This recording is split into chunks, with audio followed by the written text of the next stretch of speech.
I was supposed to go follow you. Okay.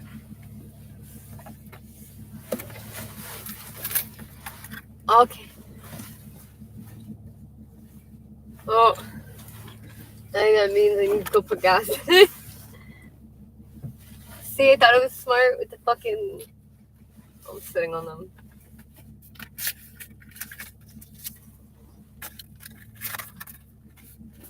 Fuck it. But let's go get gas.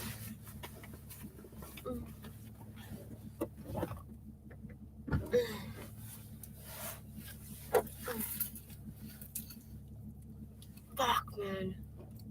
Fucking hand is fucked the fuck up.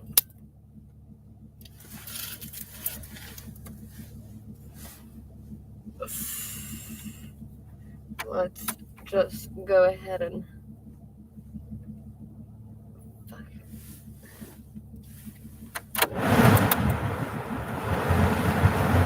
Alright.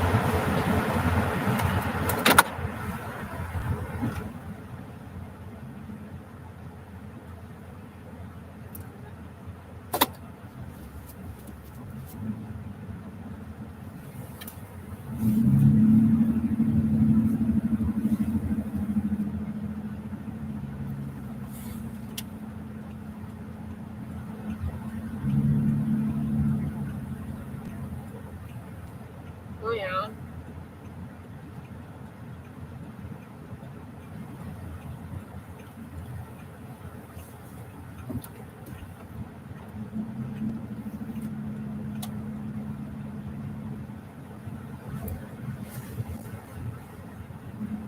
Oh.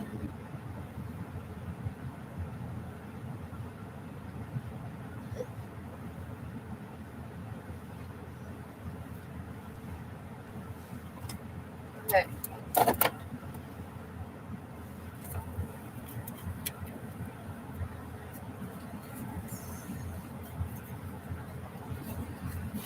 And you will wait in your computer.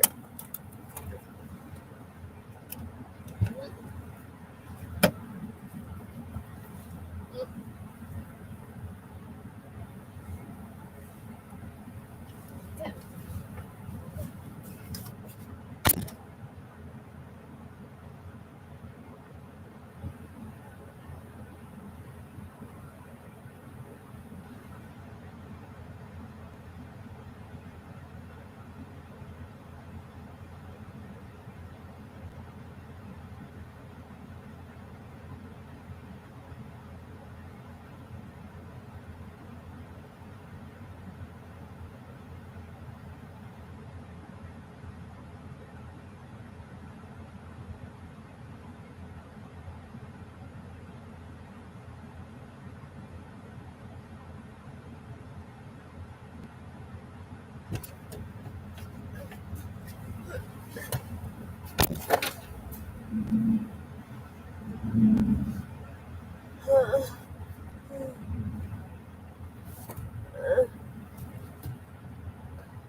Fuck Lego. That is a dickhead.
I am definitely one of the essential workers, alright? I am the first responder to Ramalama. That's what I do. Alright. You know what? If you guys don't want another person to freeze to fucking death in this city,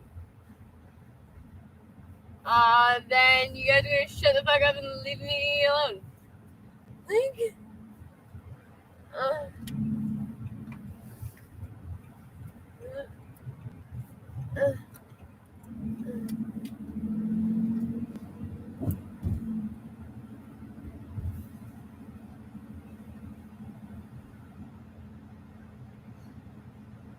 know what? I think honestly, if they saw me, they'd be like, "Oh, it's you," because they kind of like know me here now.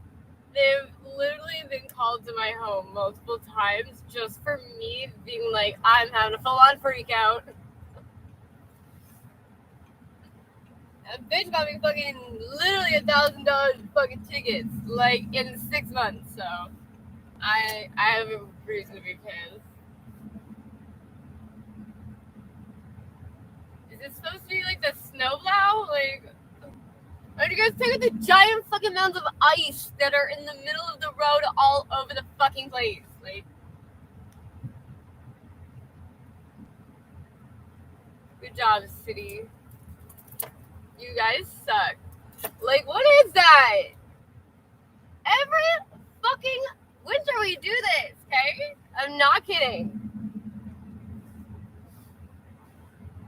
If you're not like shoveling out a spot literally every fucking time you fucking want to move your car.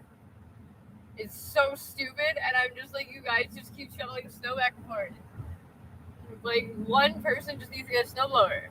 And like, fucking, that's how Shaniki does it. It's wonderful. Somebody gets a fucking new snowblower, they're like, yep, I got this for like the whole fucking block. Like, they're very helpful for the most part.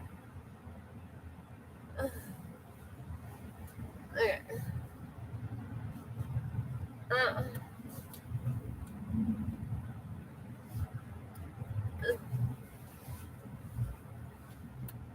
Come see, come ça.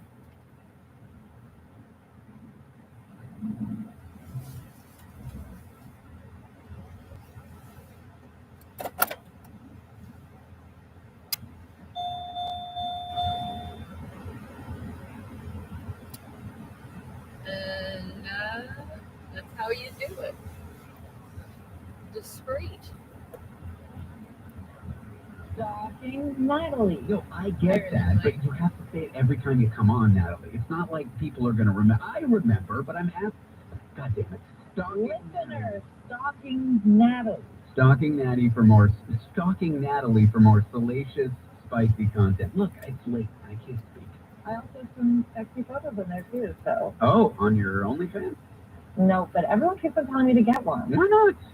Because I have some respect for myself. Good reason. Not that you can't have respect and do that. It's just more so that my family would disown me. So you're saying sex work isn't work and you hate women? Oh my God, I think sex work is the only work. All right, Natalie Norman, stalking Natalie on Instagram. Natalie, always a pleasure to have you on the show. Always a pleasure. I'm getting super. This is the Lake Show, Brad. You're not alone. I'm here. Okay? Hey, I'm not going anywhere. I'm right here. I just want you to know I'm here, you know? If you need me, I'm here for you. It's gonna be alright. I'm here for you. I'm here. Keep being there. Keep talking. On January 26th, it's the Let's Talk Day. Selling your home is a big deal, and what if I told you you could get the highest price for the sale of your home with an instant cash offer? Plus, no hassles, no showings, and you pick your closing date. Hi, it's Elias Mackos here for my friend Franco Mackay with Group Mackay. Stan and Emily and Lachine sold their home in just 2 days, $19,000 over asking with a cash offer for Francois Mackay. Call 514-637-9755 or visit FrancoisHasTheBuyers.com. account with you. You're listening to the voice of Montreal. But I think it's that News, credit. talk radio, Really for CJAD fucking 800, trial an trade. iHeart radio station.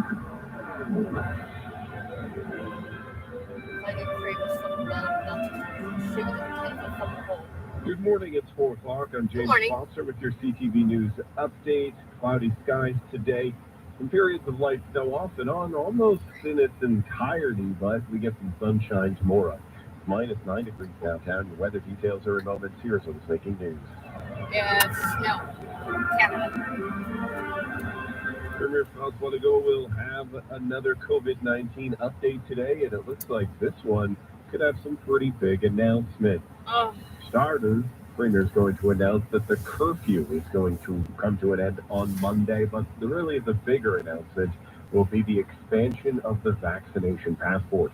Not only will the Vax Pass be needed, right as it is right now, the SAQ and the SQDC, but the passport will still be needed for more non-essential businesses, such as hair and beauty salons and big I don't think he's gonna lift it. I really don't. I think he's just gonna fucking leave it just to prove a fucking point. Foot traffic will not be subject to the vaccination passport. Speaking of passports, more than 7,000 people registered for their first dose of a COVID vaccine on their way to get their passport. All this amidst threats by the province to tax the unvaccinated. Premier Francois Legault announcing that the province will impose that significant penalty on people who refuse to be vaccinated for non-medical reasons. Lawyer Julius Gray says that the anti-vax tax could lead to a long legal battle. What would happen is that somebody gets a bill from the government, doesn't pay, the government sues them, and they contest on constitutional grounds. I think on both sides, lawyers would have a serious argument. For now, the Premier has not said how much the tax would be. And after plenty of debate on the issue, Quebec students are going back to the classroom. Premier Francois Legault has announced that public health is ready to allow students in elementary and high schools to return to class on Monday. In a Facebook post, Legault says he understands parents are worried, but he feels the damage of missing school for even longer outweighs any potential risk. He added that 89% of high schoolers are doubly vaccinated and about 60% of elementary-aged children have had at least one dose. The Premier also stressed the importance of teachers being boosted and a part of the priority group that was given first access to their third doses. Face masks will be mandatory for everyone to start, and Legault says rapid tests will be made available in schools. I'm Don Pagan-Fleming. And from your Toronto Weather Center today, cloudy skies, more light snow off and on, high of -6. Sunny Friday, high of -12. It's -9 downtown, feels -16. Your next CTV News update is at 4:30. David Cooper is on the iHeart Radio Talk Network. And we're back with the Late Night Showgram. I'm guest host David Cooper. I am joined by an emergency medicine specialist, associate professor of emergency medicine in McGill, and our medical correspondent here at the iHeartRadio Talk Network, Dr. Mitch Schulman. Dr. Mitch, thanks for joining me. Oh, always a pleasure. Boy, I almost sound like I should know what I'm talking about, huh? Yeah, you're like, who is that guy that's announcing? I thought the interview was with me. An emergency medicine specialist with a sense of humor. I guess you need one when you're seeing emergency kind of situations, don't you? The only way to survive. To be honest with you, all of us who survive in this profession for as long as I have developed, and I'll say politely, a quirky sense of humor, and we'll just leave it at that. That's what I like in my doctor. Way that you feel appropriate. Yeah, my uncle, who's an oncologist, whenever we ask him how work's going, he's like, business is great. We're in the growth business. And no one laughs but him. Yeah, it's an awful thing to I can say. understand that. But let's go over some articles, some healthy health headlines. It looks like I saw this on the news today that weed or cannabis compounds has been shown to prevent COVID infection in laboratory study, which is kind of surprising results. I know stoners are happy to see this, and maybe they're misrepresenting the quality of that prevention. But have you seen this article? What did you make of it? Yeah, so basically, you always have to take stuff like this with a grain of salt. Why? Where is it done? It's not done in people, and they haven't shown that they've been able to protect people. What they've done is they've thrown some substances related to hemp and marijuana into a Petri dish, thrown in some of the varieties of the COVID virus, and lo and behold, the COVID virus was unhappy. It doesn't mean it's going to protect you, but it is interesting, and maybe that's why research like this is always interesting. This is Maybe there's insanity. something that they can derive from this that actually might be helpful. There are two specific compounds usually found more in hemp than in marijuana, CBGA and CBDA. And basically what they did was and Oregon apparently State the government University, and they did has exactly it that. as a They took controlled these compounds, substance, they found it even in though plants there's no because they're chemical trying to for promote like the use all of hemp for all fucking sorts mind of things. altering And they fucking found that it kept the virus from being too product to it, but the government owns it, therefore so less able to CBD, sneak fuck into that. the cells that it wanted to infect. Nope, can't So profit. could be very useful. Look, the more ammunition Stops we people have that from we can fucking having use to multiple kill, stop, seizures a prevent, day. or keep this virus at arm's length, the better. But you always have to be careful. I mean, remember ivermectin, remember hydroxychloroquine, How remember could I colchicine. fucking, These are I all don't, bleach. I don't These are all think things they that knew come about in with in all sorts of general. I feel like disappeared. Dr. Mitch, I feel like when you mention bleach, it's like one of these things is not like the other. But sorry, go on. No, but you're right. But that's exactly it. So, from a scientific point of view, this opens up another door of research. From a practical point of view, if you want to use it as an excuse for getting high, Now is the I best time, cannot 2 years medically in. justify that, but you can do whatever you want. Okay, so it could be exciting research. It's just preliminary. And so we're not going to see my You are 70-year-old hating on Jewish these mother walking fucking around with a fierce, marijuana print T-shirt, smoking a joint, saying, "I prevented COVID." That's not going to happen anytime soon. It might, but it might not be scientifically valid. You mentioned CBDA. Is that related to the CBD? I know sometimes when you add a letter to an acronym, it can mean something else. Is that related to CBD? Yeah. No, these are different oils that are found within the hemp plant. And that's the beauty of hemp, actually. Talking seriously for a split second, hemp got a very bad reputation. And it's a shame because there are many uses for the hemp plant already proven, and there are many substances that are supposedly very good for your health in that plant. And these could be two substances that at the end of the day are very effective. But no, not CBD itself, two different formulations of cannabinoids that are derived from that plant. Good, yeah, and as we see jurisdictions legalizing this, decriminalizing it across the globe, really, hopefully some of this research around what the use can be, and coming back to some of the uses that we haven't done for a while because of it being illegal can maybe make the world a better place, Mitch. Yep. Okay. Entirely true. And that's actually true about a lot of things. So yes, very true. Okay. Okay, so let's look at well, I have a friend who practices this, and I'll say what it is in a second.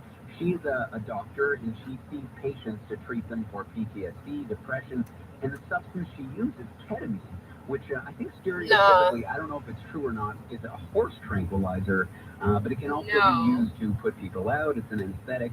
It's a party drug as well. It's a disassociative most well known amongst the youth. But it looks like the research is coming out that it does have a positive impact on mental health. Have you seen it used in treatment? Have you seen these surgeries? Well, I use ketamine all the time. We use it in the emergency room. Let's say you come in with a broken arm and I need to set it. That's right. The advantage of using ketamine is I don't have to put you to sleep. You're still awake. You're still with it. You're protecting your airway. You're breathing and all that. But you're also supervised. You don't care about what I'm doing and you don't feel the pain. And it's very short acting.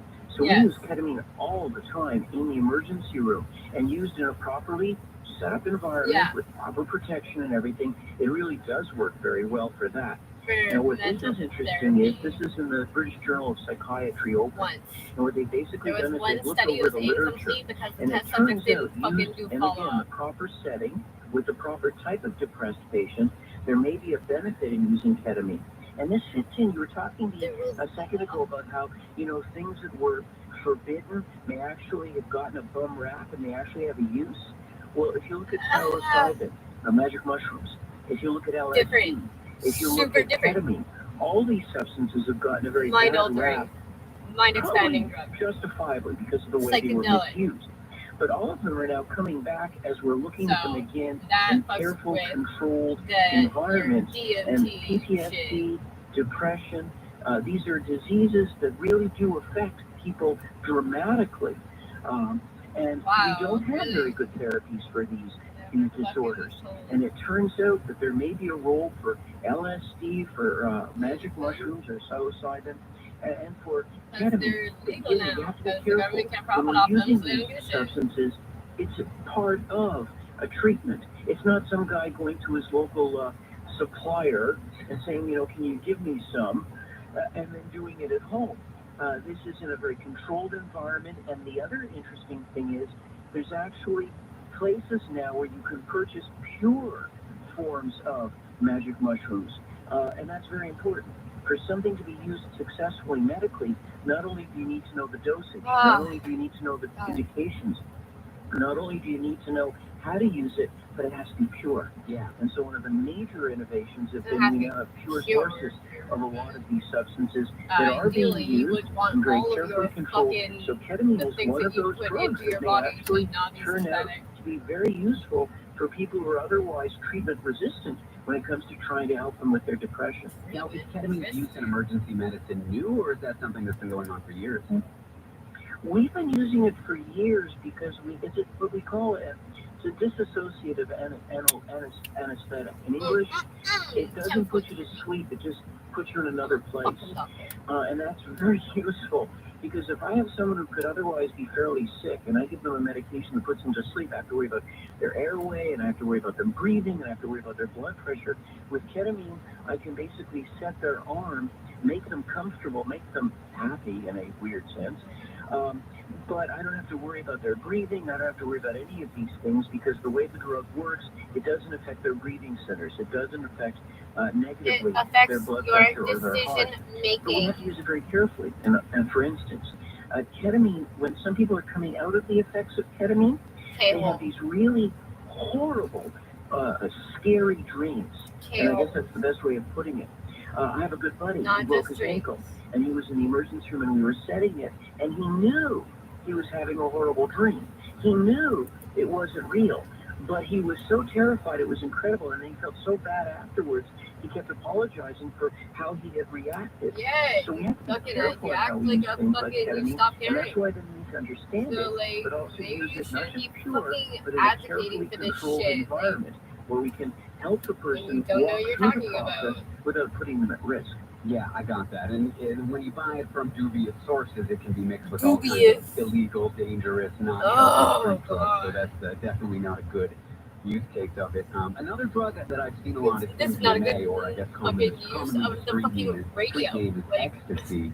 Do you think that's with that one as well? Or my Yeah, also the same type of situation, a drug that understandably got a very bad reputation. You have to be careful with MDMA. When it's manufactured improperly, it can easily be contaminated with stuff that makes it very dangerous, actually. And it happened for a period of time. There was contaminated sources on the street, and people were getting very sick. So that's why purity becomes so important. But all these drugs, now it seems MDMA specifically because it kind of relaxes, we'll call them inhibitions, but sort of opens you up to interacting with people. Can make it very much easier for a therapist, for example, to gain a scared, terrified patient's confidence and walk them through PTSD, for example. And that's why all these drugs may have a role. But again, controlled manufacture, controlled setting with people who know what they're doing and are keeping a close eye on you. This is not such a started that. Yeah, I may or may not have taken MDMA in my drug days. I'm sober now, and I always had trouble pooping outside of home, Dr. Mitch. And one time I took MDMA, and I made a big poop in a porta potty, and I bonded with the porta potty, and now I can poop anywhere on planes, traveling, and it has changed my life. I'm a free pooper, Dr. Mitch. A lot of people talk about their third eye opening with drugs, but for me, this is how they changed me. Now, I'm not recommending it at home. Okay, we're going to come back from break with more stories with Dr. Mitch for Healthy Health is what I'm calling the segment. Dr. Mitch, thanks for continuing to be here. We'll be back after this. I'm David Cooper. You're listening to The Late Showgram. Just stick around. You might just learn something. Probably not, though. Set the tone for your workday with CJAD 800 and the Elias Magno Show. Look at the Goldilocks principle. Too hot, too cold, just right. Do I find Quebec's in the Goldilocks zone? I think more people than not would say, you know what, we're in the Goldilocks zone. We're trying to deal with a terrible situation. This morning at 9. Just ask your smart speaker to play CJAD 800. I'm Andres Hendricks with Royal LePage Elite. If you're thinking of selling your house, or upgrading, downsizing, or buying a new home, call me. Selling or buying, you can absolutely count on me to get it right. The dumbest place in the world that you could possibly be right now. 5547. And remember my name, Andres Hendricks. Remember the name. 892-6547. For all your real estate needs, reach Andre, Nicholas, or Alexander. I really want to go make a snowman in front of that fucking asshole's car.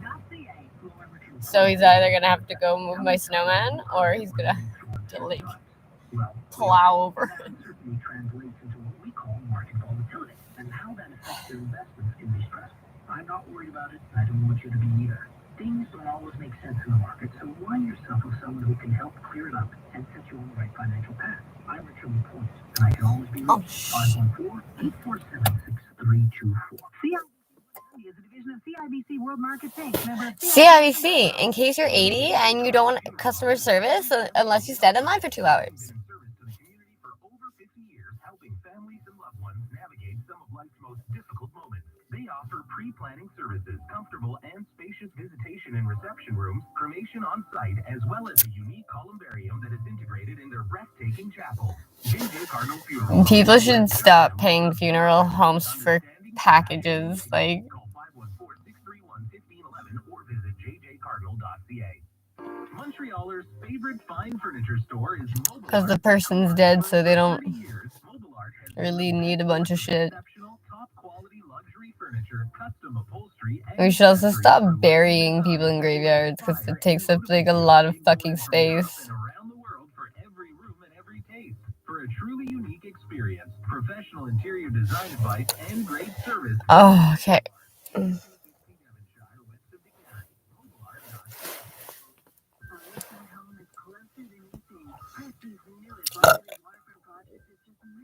downtown, and our model home is ready for viewing. Royal Arcade Homes along Lac-Saint Louis or Val are unlike any other properties available in Montreal. Nestled in Macomb Woods with waterfront access with your own private dock. Timeless, modern dream homes on the most exquisite properties. Book a visit today at Presti.ca. Hi, I'm Max Petretti. Come see for yourselves why I chose Presti to build my home. Visit Presti.ca for more details. Hi, Dom here for Res AV. In the past, people had to travel for business meetings to keep their companies going and growing. Well, not anymore. Let Res AV show you how to set up cost-efficient and easy-to-use automated video conferencing solutions. Whether it's for a big boardroom, a small collaboration, Res AV has the expertise to help your company and save you money. For more information and a free evaluation, call us 514-439-3901. We're Res AV, and best of all, we come to you. This Bell Media station believes in being accountable to you, the listener, which is why we participate in the Canadian Broadcast Standards Council.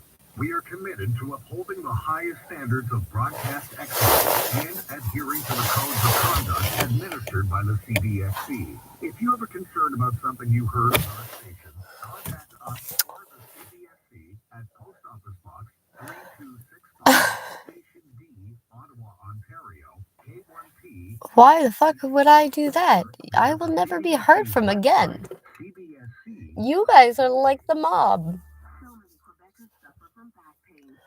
Okay, let's repeat.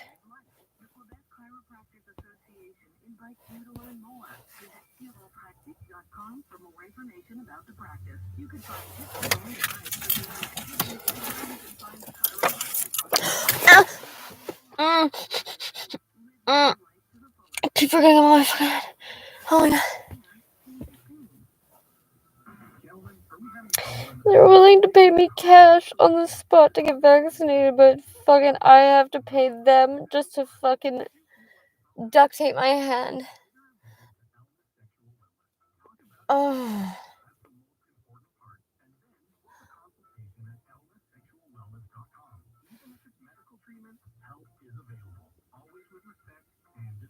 Oh, fuck with that.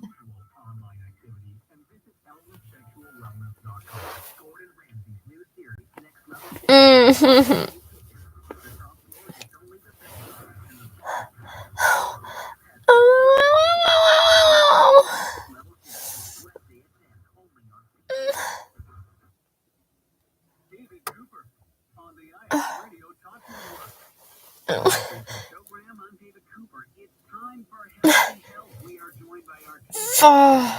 here at the iHeartRadio Talk Network, Dr. Mitch Stallman. Dr. Mitch, thanks for continuing this. Hey, this is fun, and this is going to help people. I should hope. I think I always Ow. the show is like a bad mushroom trip without actually taking the mushroom. So you be the judge. So speaking of the brain, I get brain freeze all the time, and I have to be very careful, and I hate it. It's awful. I think we all do. But You put your tongue on the top of your mouth. Why we get it? You want to walk through that? The brain Oh. Ear-splitting, searing headache that thankfully only lasts for a very short period of time. Ow. People get Oh. very, very cool things. A slushy, a very cold drink, ice cream. Oh. Factors that are important. One, very cold, and two, you have to consume it very quickly. In fact, they show that Oh, okay. slow down the speed with which you consume said product, you're much less likely to develop a brain freeze. And we not sure 100% what causes it. It's either irritation of a very specific nerve complex that sits at the very top of your mouth, just beyond your hard palate, or something with the blood vessels. And it probably is more related to blood vessels going into spasm and all that. For those of you who have migraine, you know what I'm talking about. Migraine is actually triggered by a problem with the blood vessels around the brain. So the brain itself has no feeling, but the tissue around it that protects it, the blood vessels that are in that tissue, they are extremely sensitive. And what happens is, under these circumstances, the cold triggers a reaction in the blood vessels, and the spasm of the blood vessels and then opening up again is probably what triggers the excruciating pain, which is why it's very similar in terms of how excruciating it is to a really bad migraine, and we think the mechanism may be similar. The key thing is, if you know you're predisposed towards them, either drink your slushy a lot slower, or if you develop it, try and warm up the roof of your mouth. See?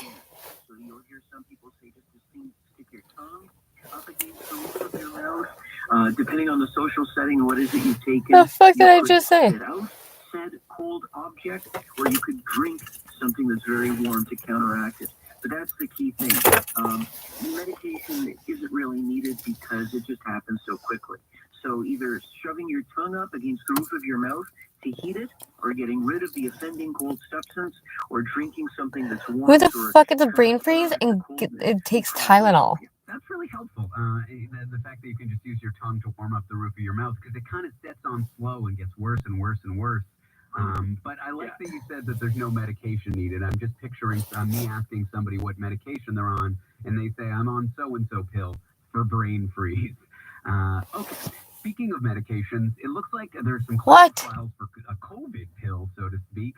And I'm the fucking one who fucking is a crackhead. Like, yeah, so what's happening is we really evolved dramatically into being pharmaceutical junkies? So we went from having nothing to having things that are readily available, like dexamethasone, to diminish the severity of an illness, to the intravenous medications, the medications you have to inject, which are the monoclonal antibodies and the antiviral remdesivir, to oral medications that you may have heard of, one manufactured by Merck, the other by Pfizer, both coming close to approval, hopefully in Canada. I knew you were a Chuck. Now, the latest is a Quebec company that has come up with an inhaled form, in other words, a nasal spray that contains 3 different types of monoclonal antibodies.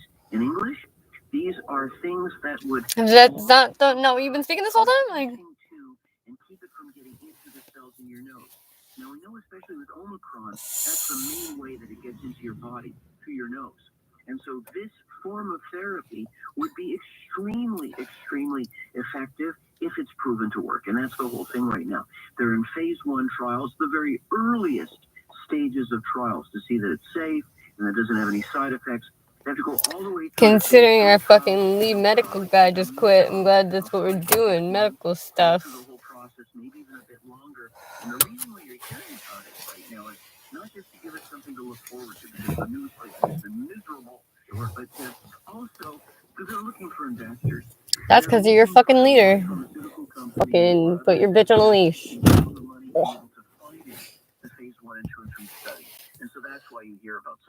this the way you have. What would the risk profile or an acceptable risk profile for a drug like this be?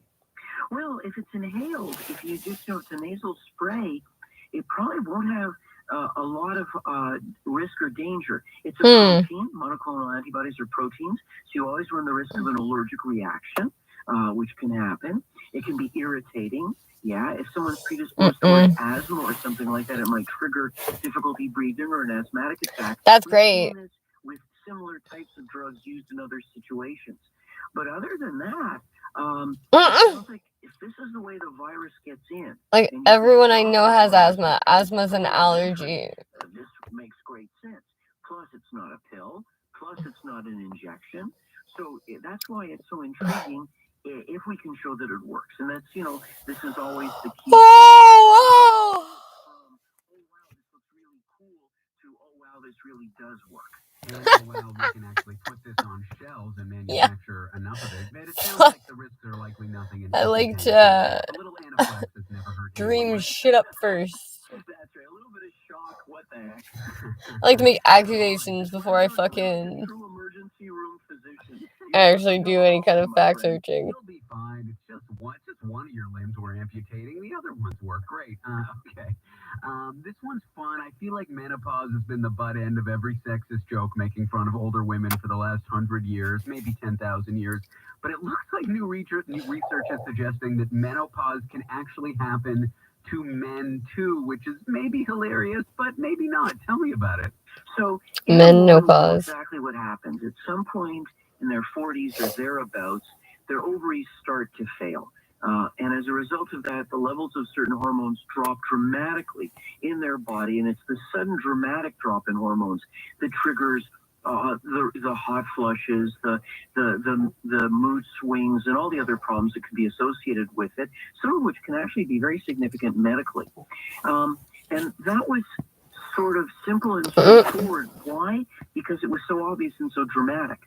With men, the decline in testosterone levels is a lot more gradual. And so you have to decide at what point is it actually causing a problem, or is it just a natural part of aging? And so it was always assumed, it's just a natural part of aging. He's an old doddering idiot, just leave him alone. And so it took, in this case, it's out of the University of Alberta, some doctors and some pharmacists said, no, wait a minute, this isn't right. There's no reason for men to suffer problems with erectile function, problems with mood, problems with libido, problems with muscle mass, problems with weight, if the answer is the fact that their testosterone levels have fallen too low. In other words, it's not acceptable. And just like the same way we don't say that dementia is a natural part of aging anymore, oh, look, isn't that cute, the doddering old, that we don't accept that anymore. Just like we don't accept naturally that people will get weaker as they get older. There's no reason why you shouldn't be able to exercise and be as active. Now it's finally gotten to this, and it's the usual story about men's health. In spite of all the jokes about man colds and all those other things, the truth of the matter is that we don't joke about those kinds of things on this fucking channel. They're the least likely to be seen on a regular basis by their doctor, and they're the most likely to suffer the disadvantages that come. Yeah, I know white men are really suffering. Middle-aged white men suffering like some of the most fucking pain, real pain. Function or with your drive, there may actually be something whatever we can you're do something about. super And the fucking beauty dumb. is we now have many different forms of testosterone. That's the other different thing. Back in the day, this was something that the guys who were training were putting on, using weights, or competing in Mr. America or things like that. They would abuse intramuscular injections of testosterone, so they could bulk up and get bigger. And so it had a very bad reputation. Yeah, because those guys were fucking dicks. There are different formulations of testosterone. We may be able to help you. Great. Dr. Mitch Schulman, thank you for joining me. Really appreciate your time. Always a pleasure. Have a great night. I'm David Cooper. This is the Showgram. That was like fucking traumatizing. I have PTSD now. Oh, please tell me the news. What you guys consider newsworthy. Oh my. Today that the curfew will be coming to an end on Monday. Uh-huh. At the same time, he'll announce that the province is expanding the need for the vaccination. I feel like you guys are amping this up for a reason. I feel like it's not going to end it. Needed for more non-essential businesses such as hair and beauty salons and big box stores like Canadian Tire. I think it's not going to end it. I think it's going to be just to prove that he can do whatever the fuck he wants. Should be returning to school on Monday as planned. Well, Wells Fargo already made that decision in a Facebook post last evening. Legault confirmed public health had given the green light for schools to open to students again on January the 17th. Masks will be mandatory and a rapid test will be made available in all schools. What are we doing? Weather Center today. Pretty nice day overall. Cloudy skies. Periods of light. Blue skies. And a high eventually hitting -6. Friday, Saturday, and Sunday a lot sunnier, but also colder days. -12 on Friday, -16 on Saturday, Bluebird singing a song. on Sunday. Now overnight Not the lows for your weekend. bluebirds We'll from see now temperatures drop on. to around -20, -25 at times. That's Blue within the skies, all of them The gone. wind chill will probably be more around Not the -30, gray skies from -32 now at on. times. So another very cold weekend ahead. Yay. -10 downtown, feels around -16. Your next CTV News update is at 5 o'clock. Great. First, we need to decide on a neighborhood, then get a pre-approval. Hopefully, Yeah, I decided on this one. And look how that fucking worked out. Super good. Northeast. I'm Kerry Kalakos, president and founder of Northeast. Whether you're buying your first home or you're a seasoned investor, my team of mortgage and real estate brokers and I. Yeah. And it's free. Fucking my first home. Make your dreams come true. Call Northeast. Please do. I'll make all my dreams come true. 4674. I'm Michael Zagari, investment advisor with Mandeville Private Client. Don't put all your eggs in one basket. It's the most overused. I can't afford eggs. Diversification. But is it the right So I was thinking advice? of my This level bucket of chickens. innovation requires a guide, someone who can advise you and personalize your investment strategy. It's time to feed your interest. To learn more, visit followmichael.ca. No, I'm interested in being left the fuck alone. The Investment Industry Regulatory Organization of Canada and a member of the Canadian Investor Protection Fund. You know you can tell me. I'm listening. No, you're not bothering me at all. Go ahead, buddy. I'm listening. Hello, my name is Katie. I'm here for you. I'm listening. Go on. I'm listening. I understand. This is recording. Keep listening. Keep talking. But at 4 o'clock, fuck it. Click. It's Bell. Let's talk, A. Have you ever encountered Let's talk about how you guys gave me bad credit for not having an account with you or credit card ever. Without pressure tactics, you will only encounter Awesome. staff truly sensitive to the needs of your family, staff that has been part of our family for many years. Kane and Federley, recipient of the Consumer Choice Award for 2021 and 2022. For information, call 514-481-5301 or visit KaneFederley.com. Montrealers' favorite fine furniture store is Mobilart Decor. For over 30 years, Mobilart has been the best source of exceptional, top-quality luxury furniture, custom upholstery, and accessories for lighting and design that will inspire and motivate you. Imported from Europe and around the world for every room and every taste. For a truly unique experience. Yeah. Professional interior design is Just fucking started using the paint that I've been fucking holding on to like for 5 years. 4 years. Yep. A lakeside home is closer than you think. Presti's newest luxury Did it waterfront 2 weeks project ago. is minutes from downtown, and our model home is ready for Again, viewing. bought some Royal new Homes stuff. St. Louis and Dorval are unlike any other properties available Well, in Montreal. I already Nestled got in my the apartment, Commonwealth with so waterfront access with your own private dock. Timeless, modern dream homes on the most exquisite properties. Book a visit today at presti.ca. yeah, well, Ready. Come see for yourselves why I chose Presti to build my home. Visit Presti.ca for more details. that's what happens when you send your kids to public school.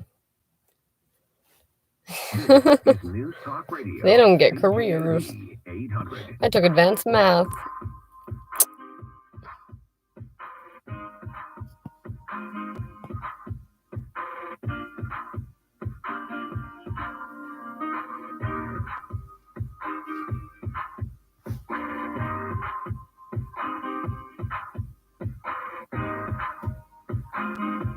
You're listening to David Cooper on the iHeartRadio Talk Network. Hey, Ray. I'm David Cooper. You're listening to The Late Showgram. Here we You got are. a cool name. It sucks that you're so shit. Antonio Tony Panatoni Tedesco. Tony, what are we going to do tonight? We are going to play my favorite time of the show, actually. How many balls can you fit in your mouth? Call this one Don't Leave Me Hanging, something like that. Yeah. Don't leave me Close. hanging. And how is it played? Basically, we've both been assigned a list of categories. You sound thrilled. I'm sure this is why you, sir, got a career in this fucking industry. As quickly as we possibly can, at quick speed, naming items that belong in that category. For instance, This is so the bad. category was Bruce Willis movies. Unbreakable. There you go. Yeah. We go back and forth, and the first person who basically ends up blanking loses that part of the game. Okay. Okay, what do you win if Say you win the category, we go game? back and forth. First person to not get one loses. Why the fuck is this like? Are you guys like 10? I'll start. So what's category number one? Category number one is Nicolas Cage movie. Moonstruck. Moonstruck is a Nicolas Cage movie. Ghost Rider. Con Air. National Treasure. Rock. Seesaw. Oh, that was what I was going to say. All right, you win. Oh, wrong here. Of course, it's Sharon and Nick Cage are in Moonstruck. Uh-huh. Life's a great movie. All right. This time and the topic is brands of soda pop. Coca-Cola. Pepsi. I'm going to say Fresca. Fanta. Ooh. Is that? Right. No, that's not soda pop. It's not carbonated. You know what? All right, we're easy. It's one more. I guess it's a city light. Let's see. Oh, weird. Types of sandwiches. Do you want to go with that? Types of sandwiches. Oh, prosciutto. Types of sandwiches. That's fun. Ham. Ponyo loves ham. Ponyo. Turkey Club. Bologna. Tony Baloney. What is it? Tomato. Italian sub. Oh my goodness. It's too hard. Salmon. This is a sandwich. Is that a sandwich? BLT. I don't think sandwich. That sounds fucking super disgusting and some elitist kind of shit. And I hope you guys get mercury poisoning from all your fucking salmon. Next category, brand of cards. Why do we always have grown-ass adults playing fucking games all the time? Like, literally, like they're toddlers at a birthday party. Ford. Ooh, Honda. Chevrolet. Chrysler. Jaguar. Jaguar. Hummer. Lamborghini. Tesla. Land Rover. Oh, Toyota. Did you already say that? No, I didn't say it, but you just did. I'm going to go with Maserati. Yeah. Mercedes-Benz. Acura. Ooh, that's a good one. Volkswagen. Oh, Infinity. Ooh, Alfa Romeo. Name my Italian cars, eh? Volvo. Volvo's good. Porsche. Oh, God. Land Rover. Oh, goodness. Sorry, I can't. You win. You're winning. Okay, you won. 3-1. All right. Songs by Elvis Presley. Ooh. Oh. Are you going first or am I? Burn in love. Then you go first. Oh, I can't help falling in love. Green grass of home. A hunka burning love. She Jailhouse Rock. he dated a 13-year-old, so that's also not quite appropriate. Blue suede shoes. Wow. Devil in Disguise. Is that Elvis? That was Elvis. I'm thinking, did he do Blue Christmas? Maybe? I believe he did a Christmas, White Christmas, Blue Christmas, all the same. I'll break close. I'm having a blue Christmas without you. I don't know, you win. Okay, you're doing better than me, Tom. You were always on my mind. Yeah. Okay. I guess I go first here. Jobs is the next one. Jobs. Wow. Radio host. Radio technical producer. Oh my god. Radio producer. Are you serious? Like, you guys get paid so much money to do this. Radio board op supervisor. Human resources at a radio station. Oh, wow. Are we going to really limit this to radio stations? No, it could be A salesperson at a radio station. janitor at a radio station. Promotions assistant at a radio station. Account manager at a radio station. Promotions manager at a radio station. Why is this what my tax money goes to? So you guys can do this all night long. Like, bun fucking do a fuck ton of blow all night long while you guys just like sit in the studio drinking beers, just shooting the just fucking around. What? You guys suck. There we go.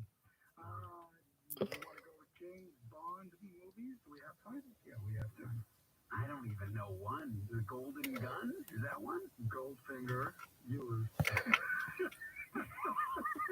I'm gonna give you a gold finger fuck. We got lots of time here. 90s bands is next. You go first. Oh, God, that's terrible. I can't do Alanis Morissette, does that count as a band?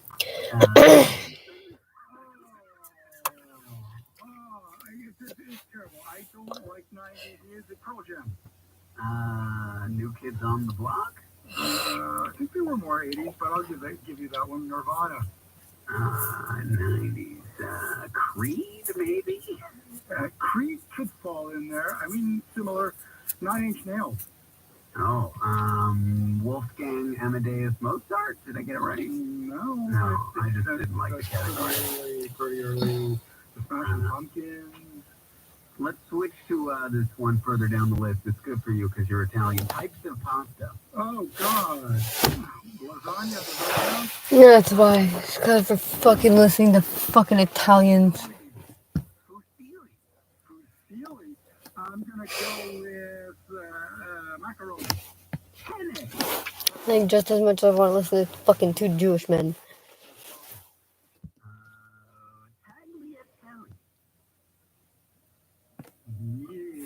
Ravioli.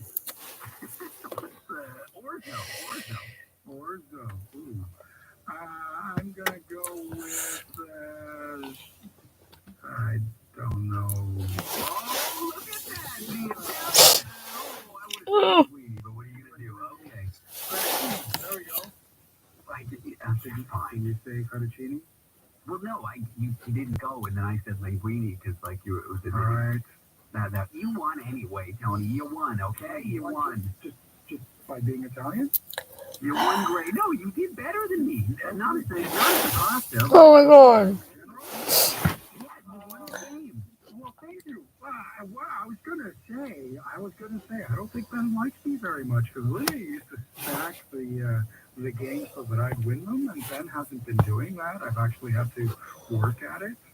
Or maybe I've just been better at them than you, and you're a sore winner at this point. You won. Just take it, okay? You won. Thank you. I win. Yay! All right, Antonio, Tony, Panatoni, Tedesco, you won the game. Don't leave me hanging. All right, coming up next, we will check in with the American producer. After that, it's Healthy Health, a segment with Dr. Mitch Schulman. We'll go over cures for COVID, including a novel one involving marijuana. I'm David Cooper. This is the Late Show Program. Didn't we already talk about that? Are among many feelings that you right now. What happens when you find yourself in an emergency? What should you do?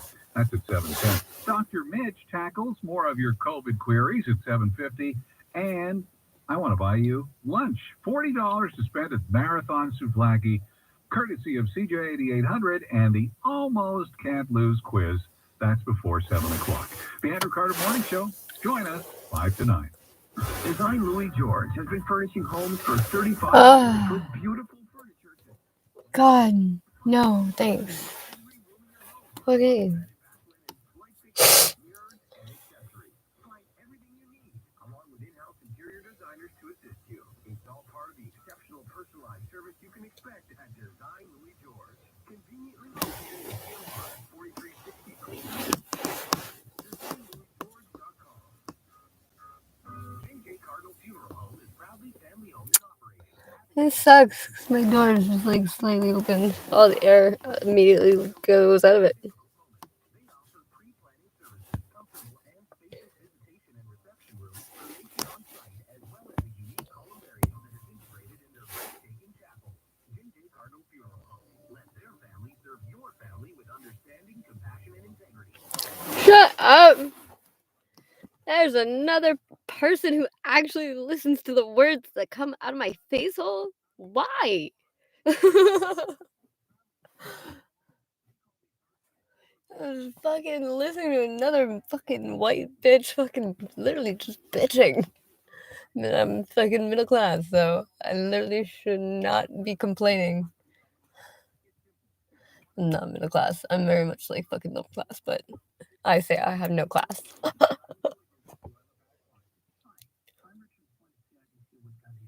Oh, more fucking bank ads. My favorite. Okay. It's just fucking weird. Hello, Valerie. You are lucky you don't live in Quebec right now. There's a lot of look at the amount of snow everywhere. It's like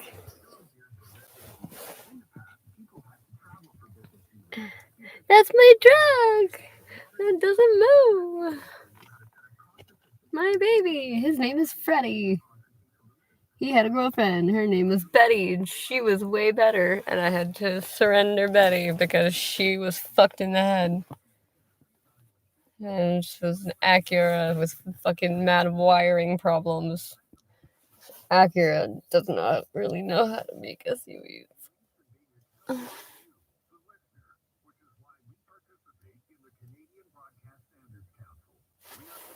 Upholding the highest standards of broadcast excellence, adhering to the codes of conduct administered by the CBSC. CRTC. About something you heard on our station, contact us or the CBSC at Post Office Box 3265, Station D, Ottawa, Ontario, K1P 6H8, or visit the CBSC's website. CBSC? What the fuck is that?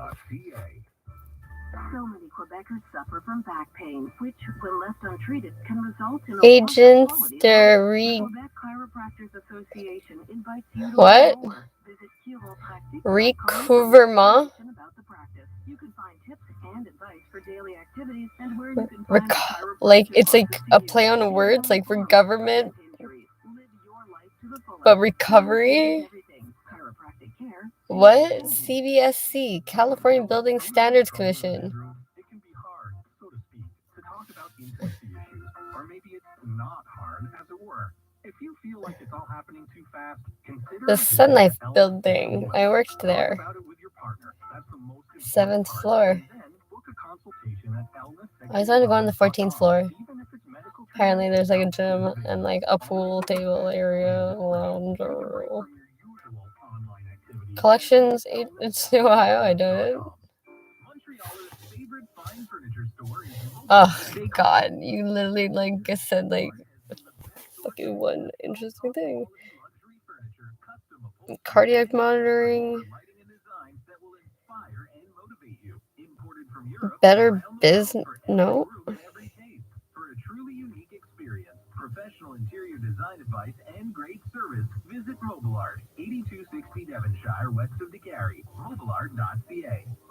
From Golden Globe and Emmy winner Kurt Sneaky and the producers of Letterkenny. What's funny? Oh my God! TV's new series, Children. Society, private. And for the record, children don't ruin everything. Just your social life and your food and sleep and free time. Only on CTV. That does. That is a multi. Oh. Thanks for joining me. David, sounding great, man, and thank you very much. Been a family business for generations. News. We have a reputation. By a long shot. No one who's ever touched this show has been less sociopathic than you. I don't know if that's a compliment. I'm going to say yes. We're only a few days in, and I feel like a real sociopath would wait for a long time before turning the cards on you. Good. So we're sort of at midweek here. You've been working with me for 3-4 days now. What are your thoughts, impressions? I'm having the time of my life. Oh, you're so Yeah, no shit. You guys are probably just like, I'm chilling, fucking doing fucking bumps all night. What? And I'm stretching the creative muscles more than I think I have in a very long time. So That's pathetic. Wow, everything but the host of the show is just going phenomenally for you, I guess. No, man, no. I'm loving working with you. That was rude. Banter and talking about Jeopardy and things that we eat. Boss. We talk about Jeopardy with Jen Kennings, everyone's favorite Ken Jennings. Who's the guest host right now of Jeopardy? I'm still. You're so washed up, They're on a run of Ken again right now. Ken again. But it's interesting because when the show starts, instead of saying here's the host of Jeopardy, they say hosting Jeopardy. So it kind of feels like it's still in the air. Oh, so they're not announcing him as the guest host anymore. Maybe that could be my new announcement. I'm not the host of the overnight show, but I'm hosting the overnight show. I like it.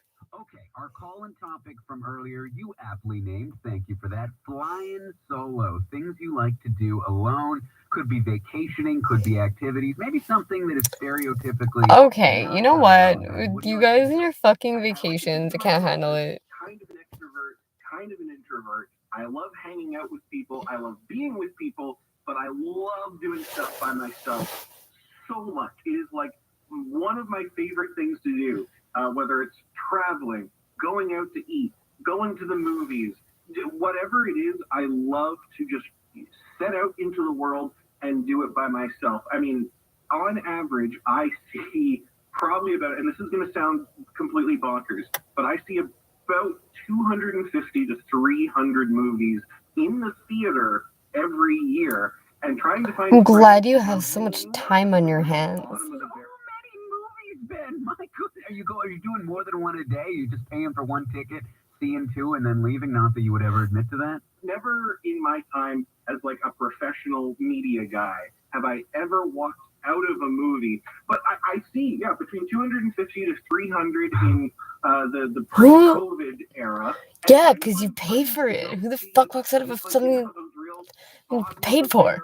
End of August, early January releases where they're studios are dumping whatever leftovers they have, you know, in the vault, ready, and putting out in mid-January. This year, it's not going to make a whole lot of money. CBSC, the National Voluntary Self-Regulated Organization created by Canada's private broadcaster, deal with complaints made by viewers or listeners, so they can make sure they shut that shit down immediately. I want to get into the psychology of this. Where do you find the time? You've got a girlfriend, you've got friends, you got a life, you got a full-time job. Where is this? Are you borrowing from your sleep? Where are you finding the time? Well, you see, David, I'm really, really lucky in that I work an evening job.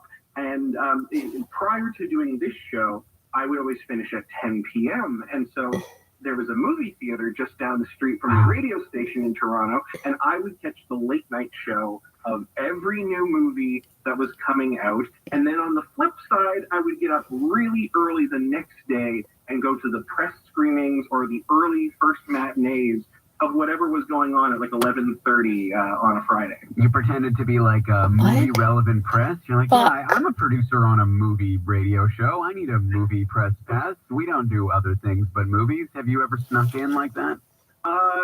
Snuck in, like, don't tell anyone. Maybe a couple of times during TIFF, and I'll act like I belong there. So, you know, I'll sit and... But, like, you can afford it, obviously. That's the critics' standard seat, so that when the movie's done, you can get out of there, you can go to the next one. I love that first or last seat on the aisle in the theater so that I can make a beeline the moment. Sad and gross. Good. Do you get on with our movie expert who we'll hear from tomorrow night, Richard Krause, very well?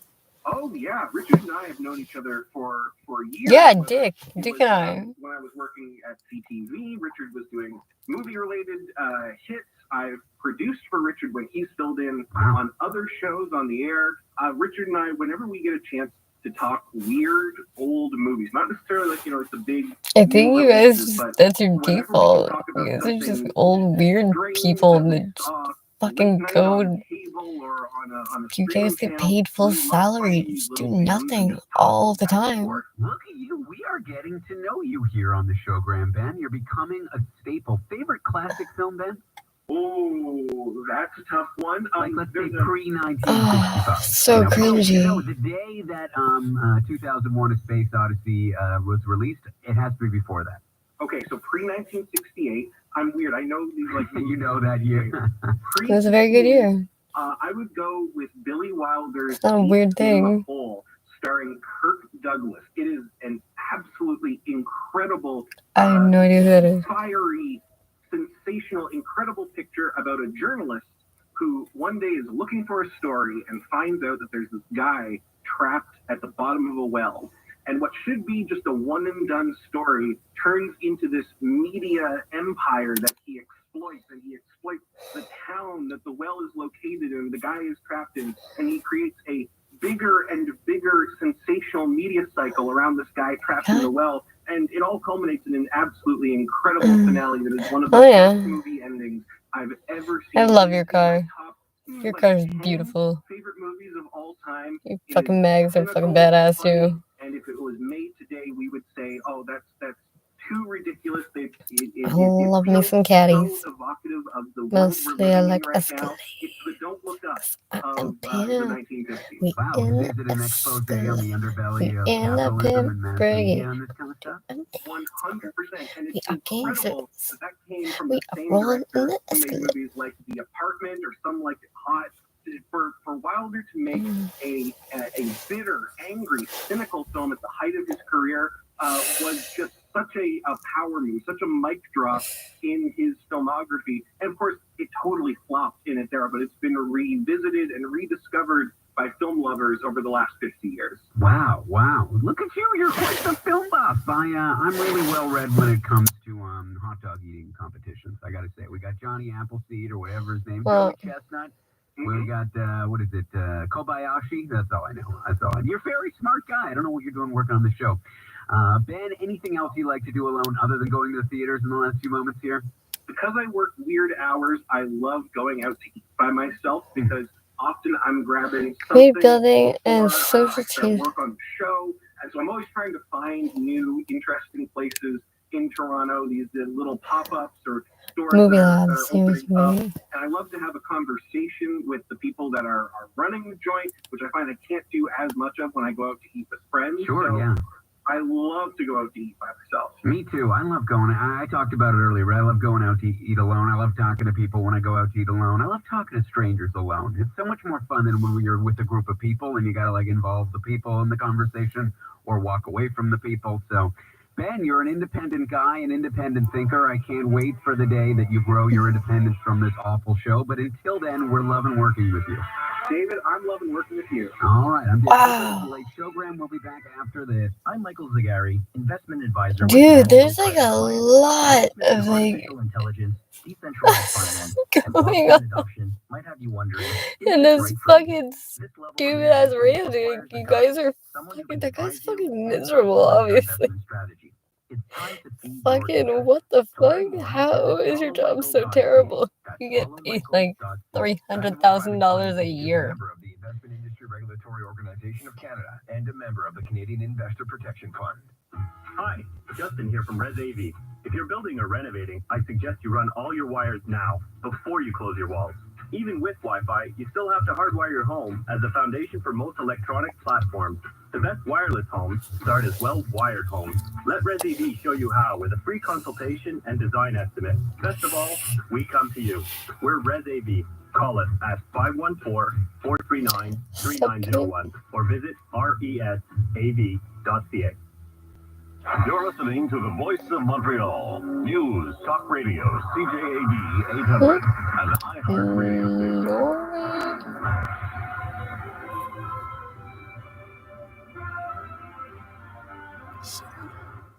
Good morning, it's 5 o'clock. I'm James Foster with your CTV News update. Cloudy skies, bit more snow falling here and there. Overall, not a bad day, a bit colder than we were. Oh, curfew's over. Ding, ding, ding, ding, ding, ding. Bye, COVID. See you at 10.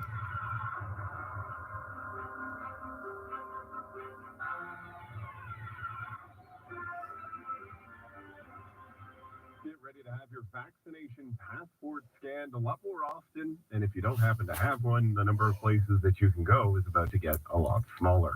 Premier reportedly set to announce today that the Vax Pass I don't go anyway. be needed for No problem. non-essential businesses such as hair and beauty salons. No. Like Walmart and Canadian Tire, not yet known exactly when the expanded vaccination. Good luck with that. Will come into place.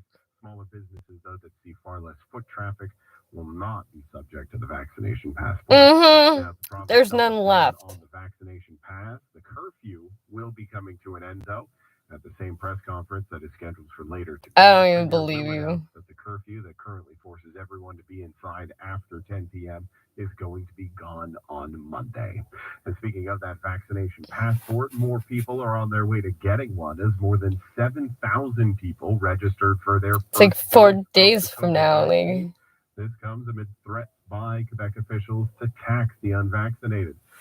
Yeah. We all know you love to tax us. Significant penalty on people who refuse to be vaccinated against COVID for and then you guys try to say, like, you compared it to cigarettes. Like, could lead to a long legal battle. What would happen? Like, you guys are the ones who put fucking cigarettes in people's hands in the fucking first place. So shut the fuck up. That's a shitty argument. Try again. I think on both sides, lawyers would have a serious argument.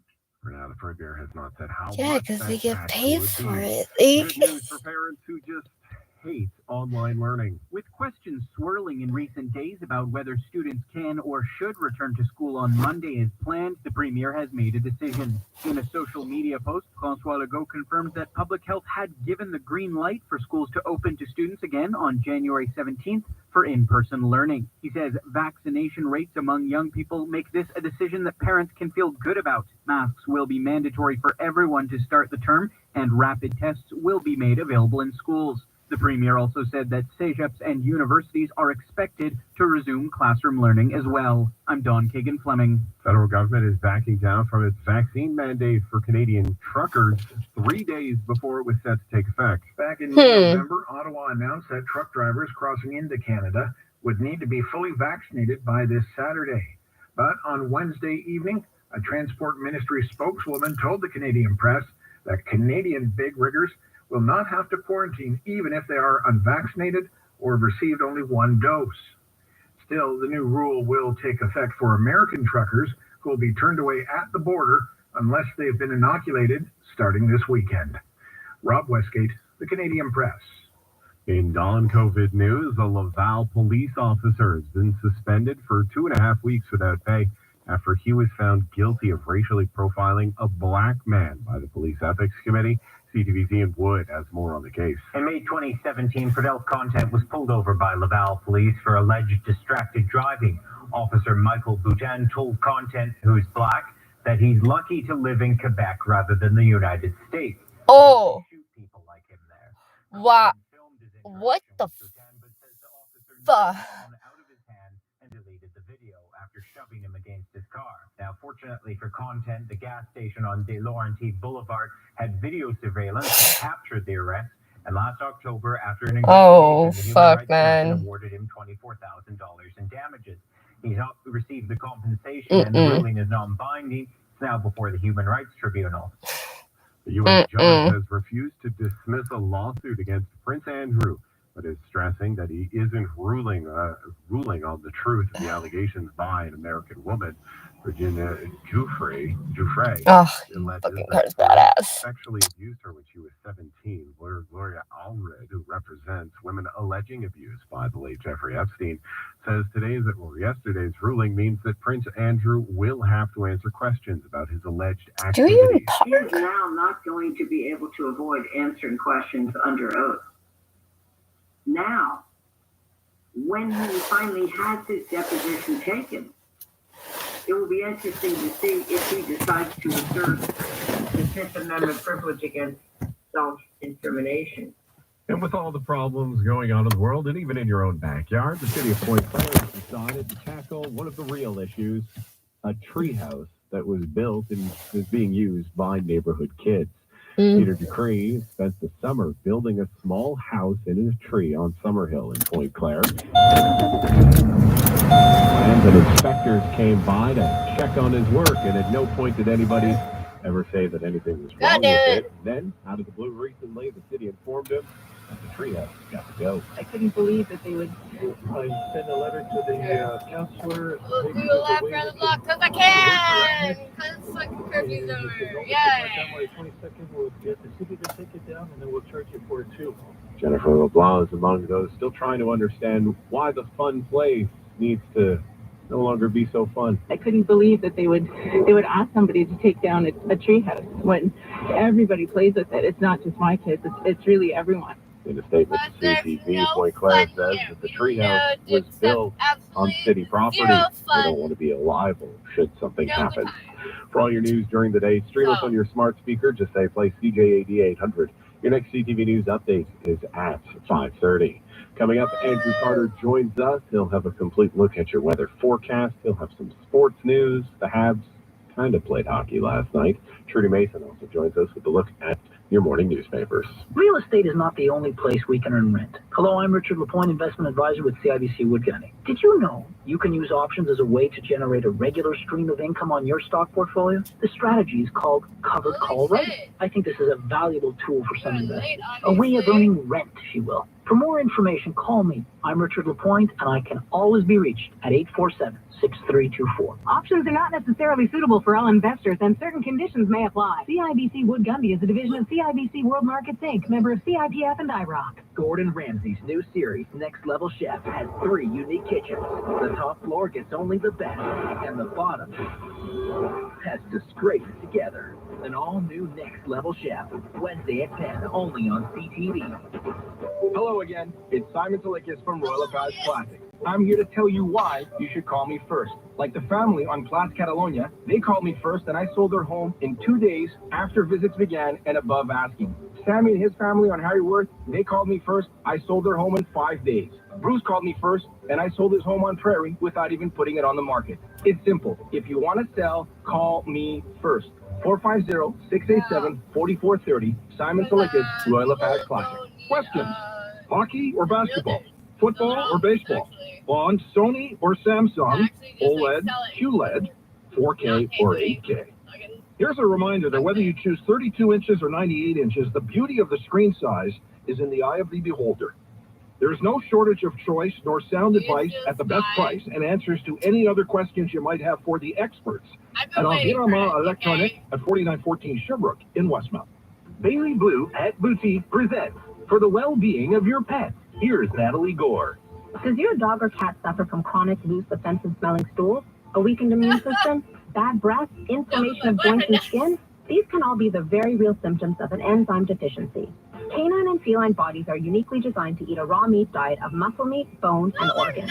Raw meat contains important enzymes that are necessary for digestion and a healthy immune system. These enzymes work in the stomach and intestines, breaking down food and are crucial for the absorption of vitamins and minerals.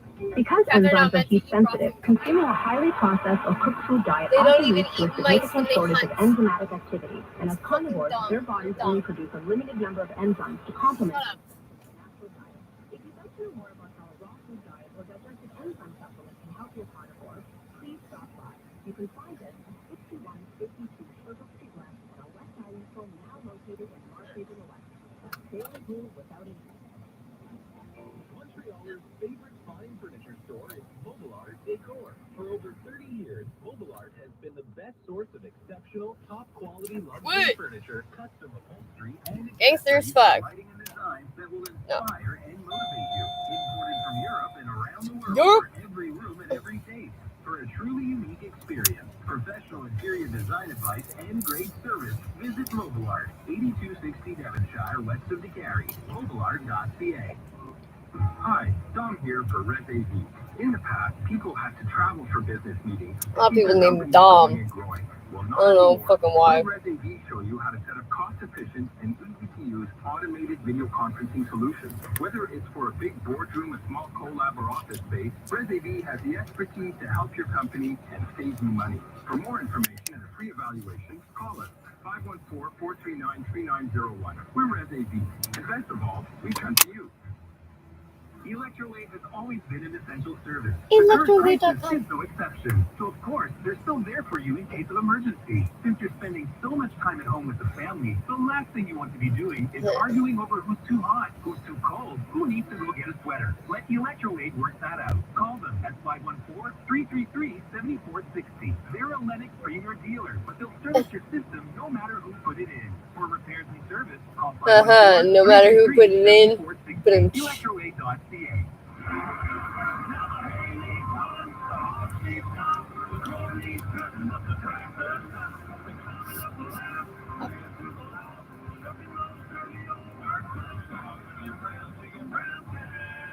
Yeah, that's the song, Brown Chicken, Brown Cow.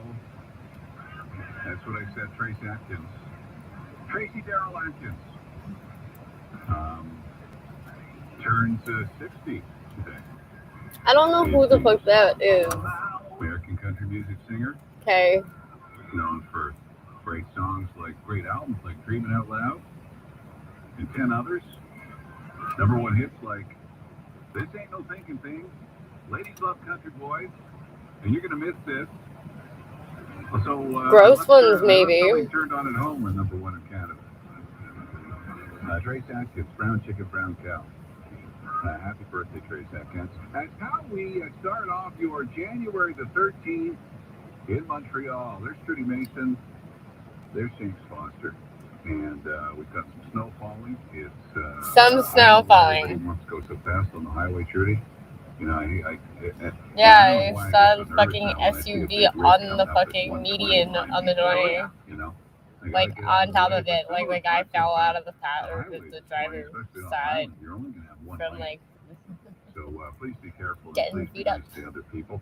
-10 at the moment at Trudeau. Wind chill -17 with some snow falling. We've got periods of light snow in the forecast for today. And the high of -9. A chance of flurries tonight down to -12. -13 and clearing, and this will be cold on Saturday as well, -16. With a sunny day on Saturday. So anybody seen my bank card? At first I thought it fell out of my pocket here yesterday. Me too. Not in the studio. Not here. I thought it was somewhere in my car. If I Fuck. may make a Not at home. Not on my driveway. What? look under the seat of your car, because over the holidays, my little holder that I keep my cards in. Thanks, and bitch. That was very fell out of helpful my purse and information. went under my car seat. See, I know what it was. It's because I kept it in the same pocket as my phone yesterday. Oh, And I was wearing these workout pants. So I know when I pulled out my phone at some point, it fell out. Or it could have just fallen out when I sat down. Checking the car is a good idea, except my car is OTC markets. being fixed. Well, that's obviously where it is. Well, that's because the heat doesn't work properly. I thought you fixed that by fiddling with the dial. Well, I fiddled with the dial, but it's not it's not at full blast. It's kind of like, remember the old CJ-80 helicopter when it was cold? Yeah. Yeah, you could either have it at full blast and it would pop and go completely off, or you could put it in half. And it was kind of like sitting at a bus stop in April.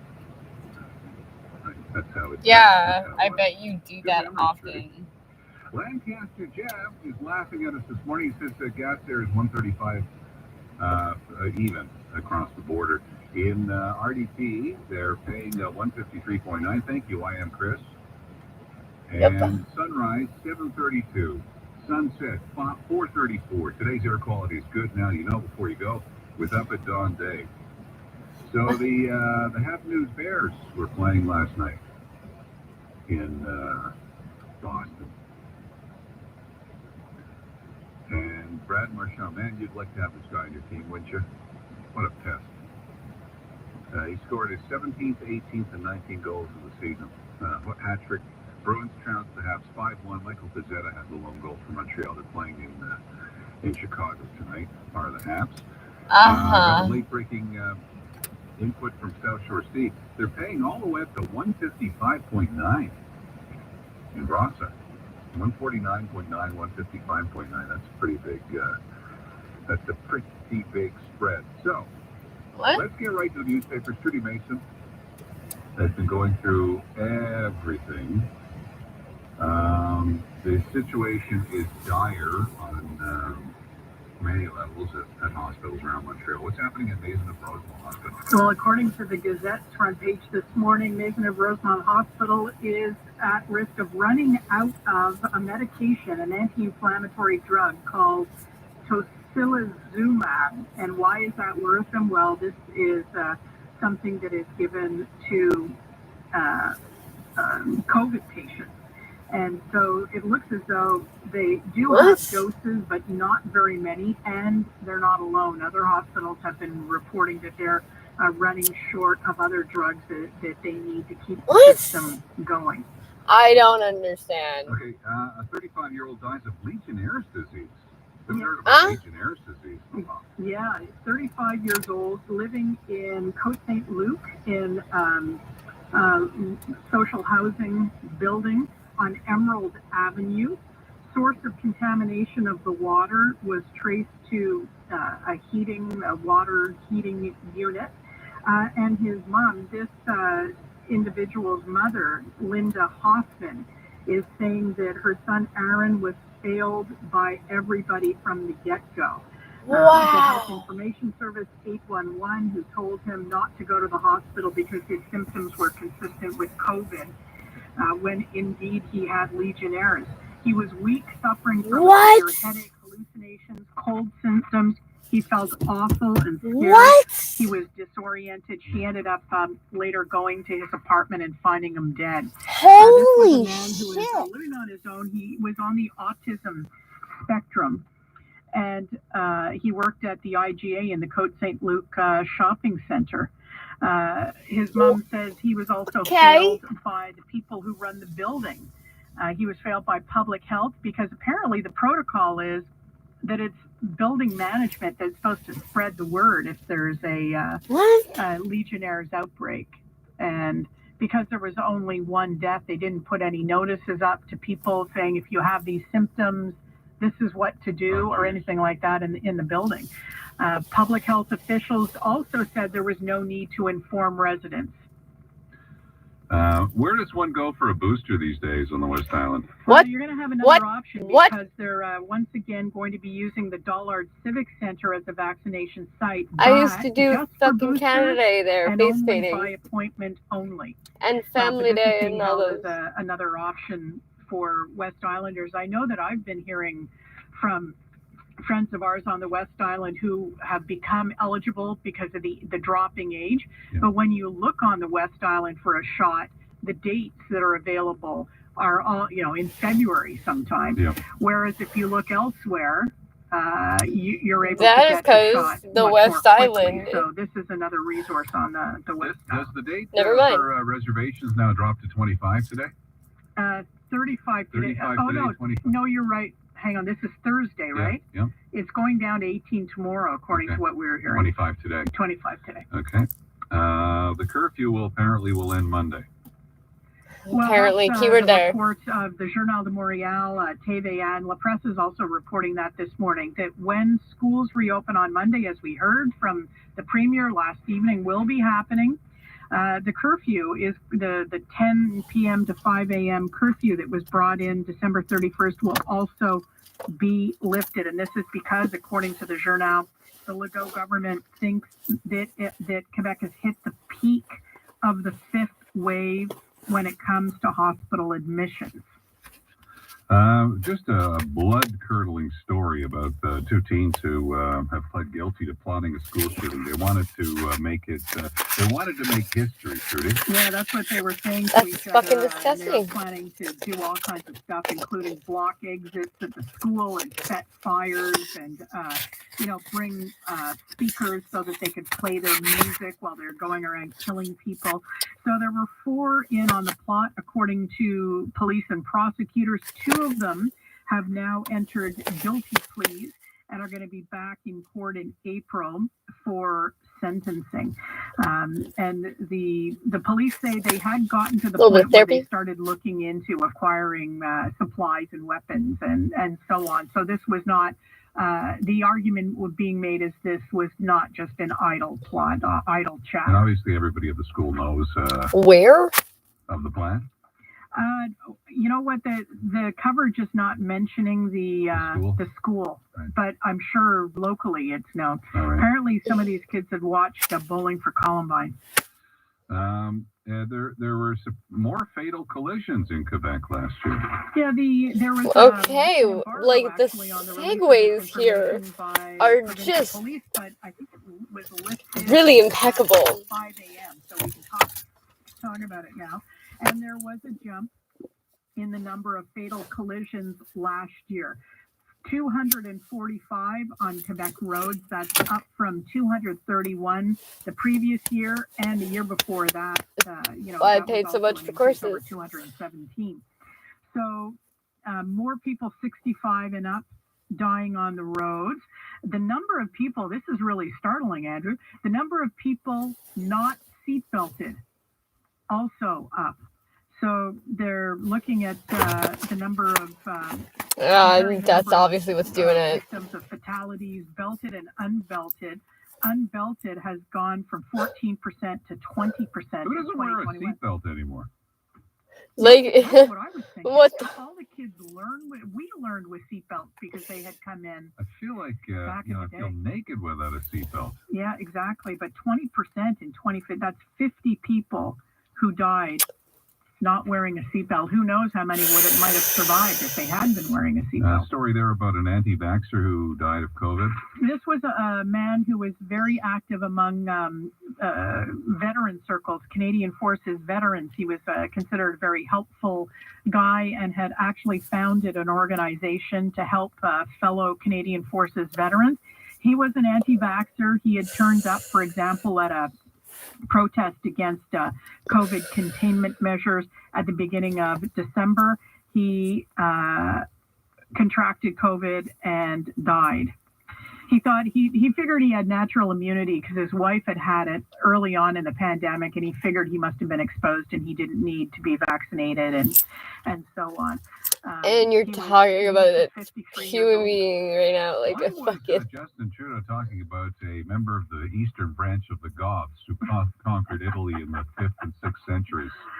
The Ostrogoths. Yeah, this is kind of an interesting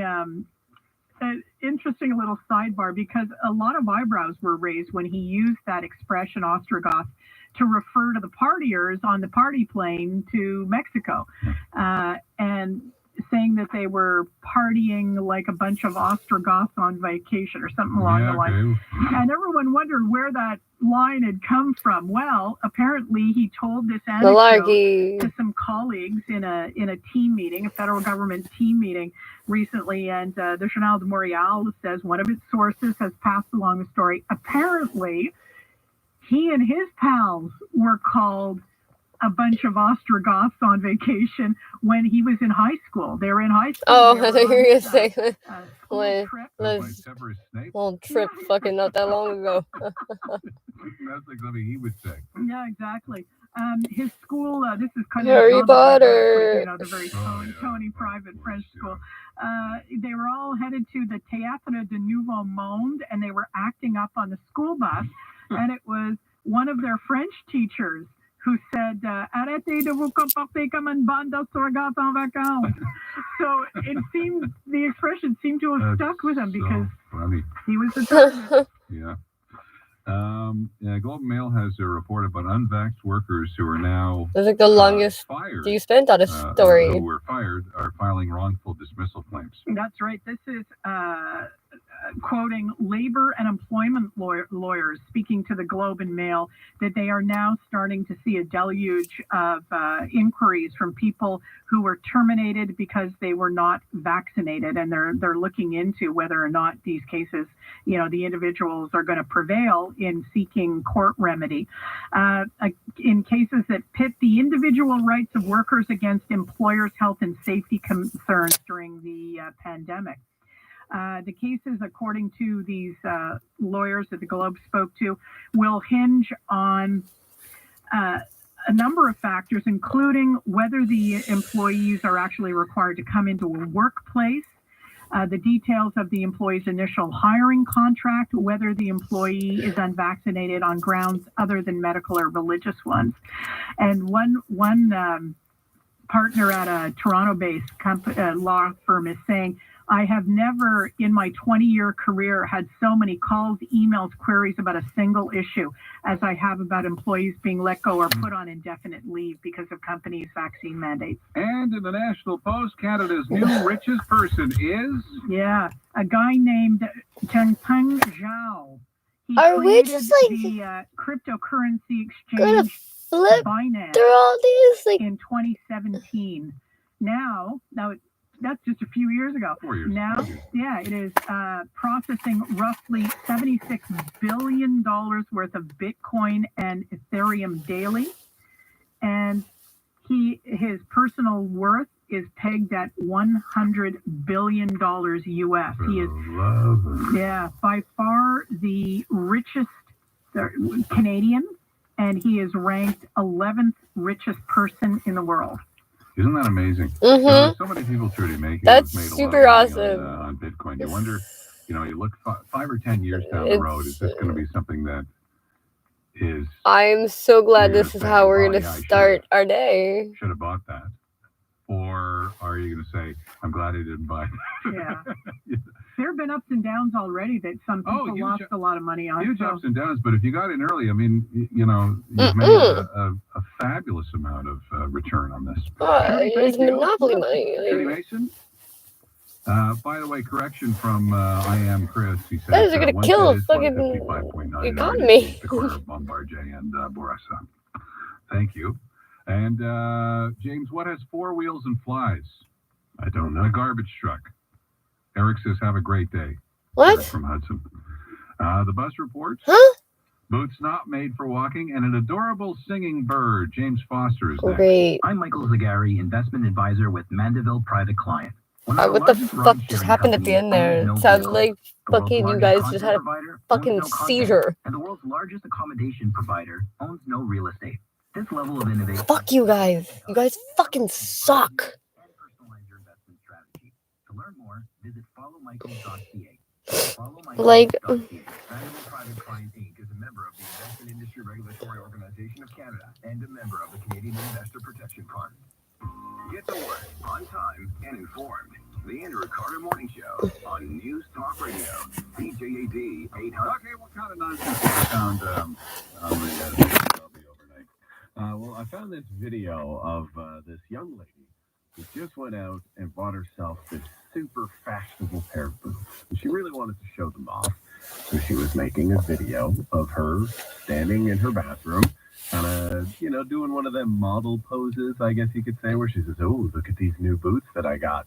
But everybody wrong as she lifted up her foot to kind of show them off and put it back down. Oh, down she goes. The boot got caught on the drawer underneath the sink. She's very happy about it. She got it on video. She's very happy about it. She's laughing because she's not hurt. But remember when you used to get, you hit your knee so hard that you had to laugh because it was like, yeah, couldn't stop laughing. Before we fucking stopped walking places. I don't know what kind of bird this is. I am not a bird expert. It is small, got a yellow head, and the lady is small with a yellow head. Yeah, I know. It's a small yellow head. But it's sitting on this woman's shoulder, and it's pretty. Thank God. Meh.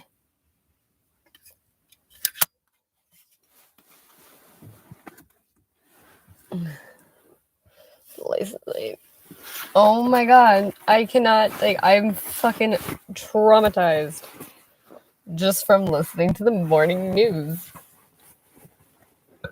Just fucking skimmed over so many things there. Okay. Let's fix that. Alright.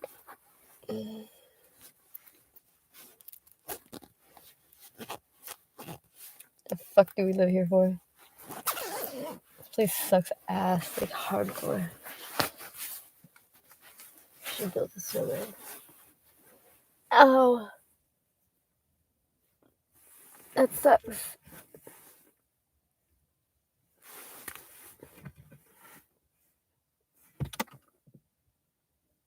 I never know what's in here. I was afraid to touch this.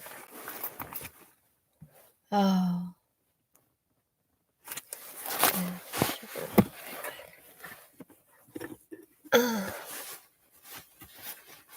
Is there stuff in here? Oh, cool. Fuck yeah.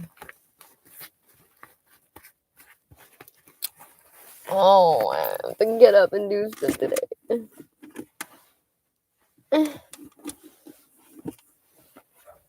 Ow.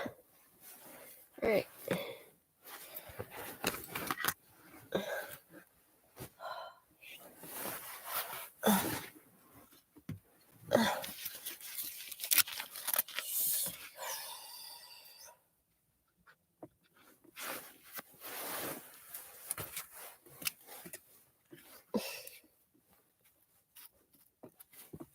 Ow.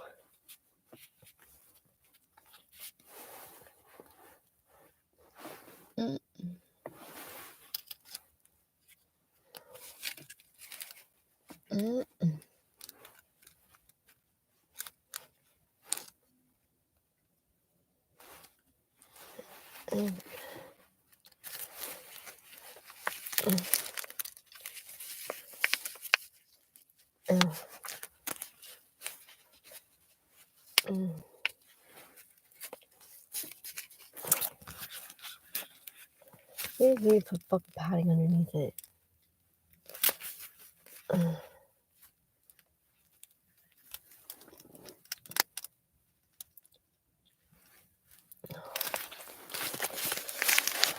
Fucking keeps fucking cutting shit on fucking finger.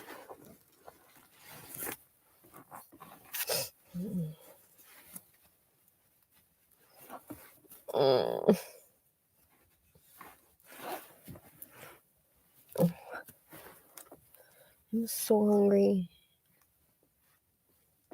Oh.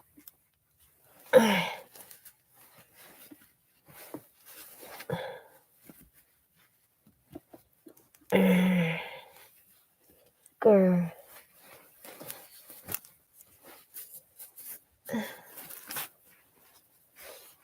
Well, there's more than like a little bit of snow.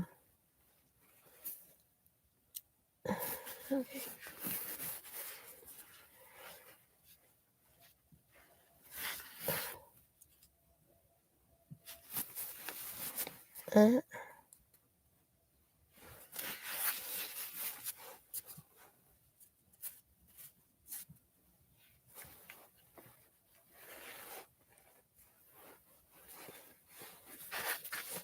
Oh.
That's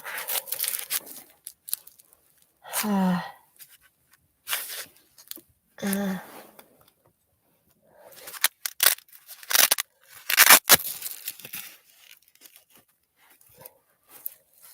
Cool. Cool.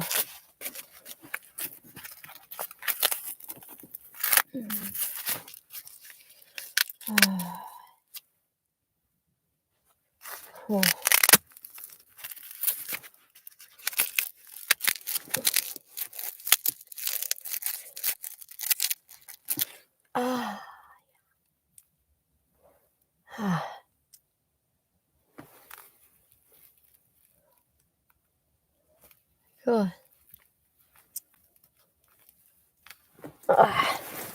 Okay.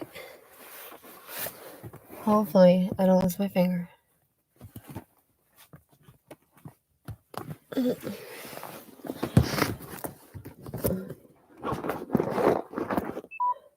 Shut up, game.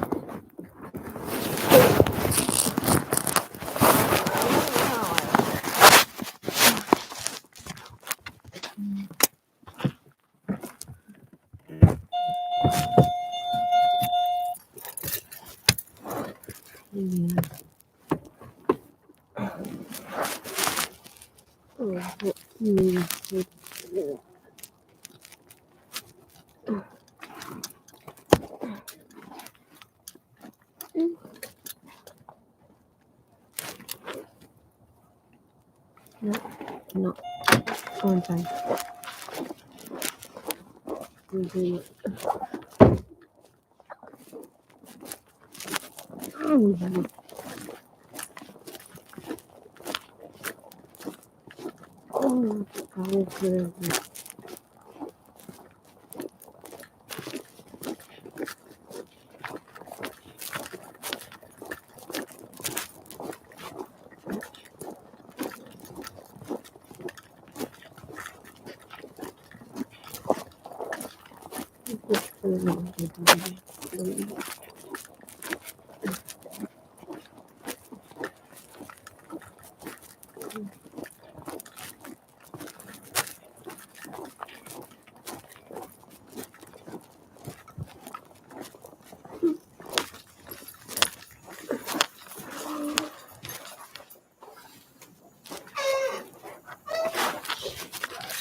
Yep.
On the couch.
Mm-hmm.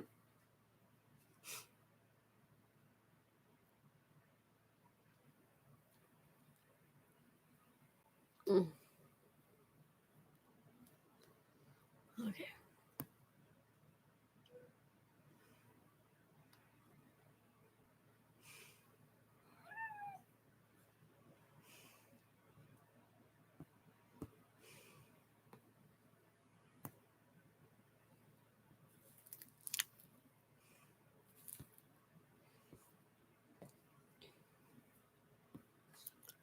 Yes, Jack.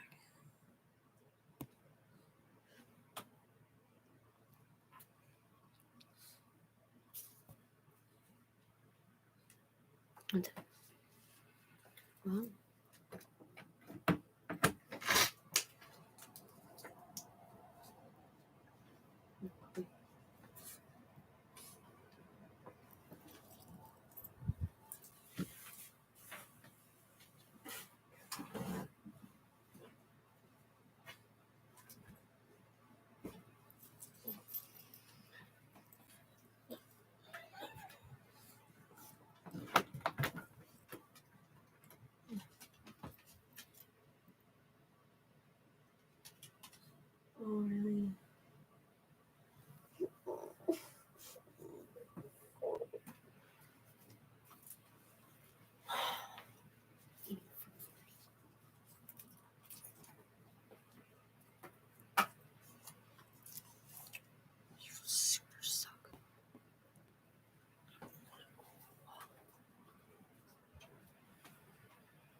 The federal government is backing down on a vaccine mandate for truckers just 3 days before it was going to take effect.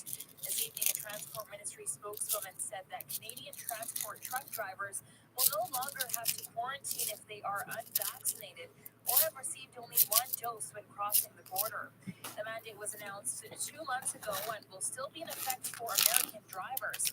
No word if the change will only be temporary.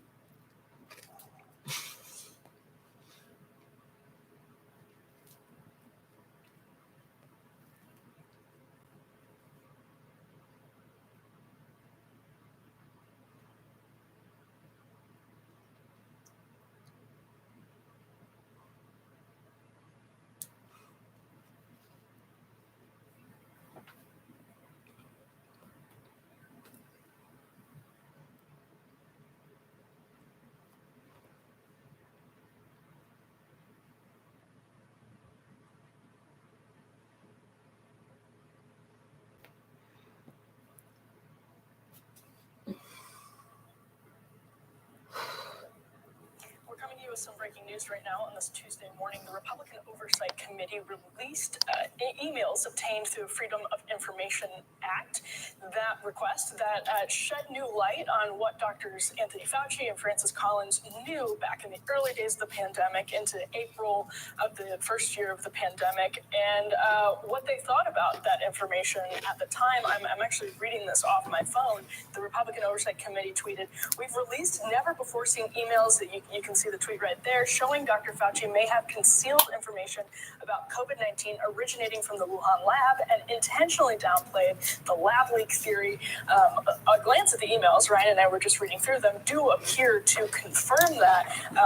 The Republican Oversight Committee makes 2 claims early in their letter, which they sent to Javier Becerra. One, that Dr. Fauci knew the potential of the lab leak, and then 2, that he knew the potential that the virus had been intentionally genetically manipulated, and also that he worked with the EcoHealth Alliance to sidestep the moratorium on gain-of-function research, intentionally sidestepped it to continue that research, continue funding that research in the Wuhan lab.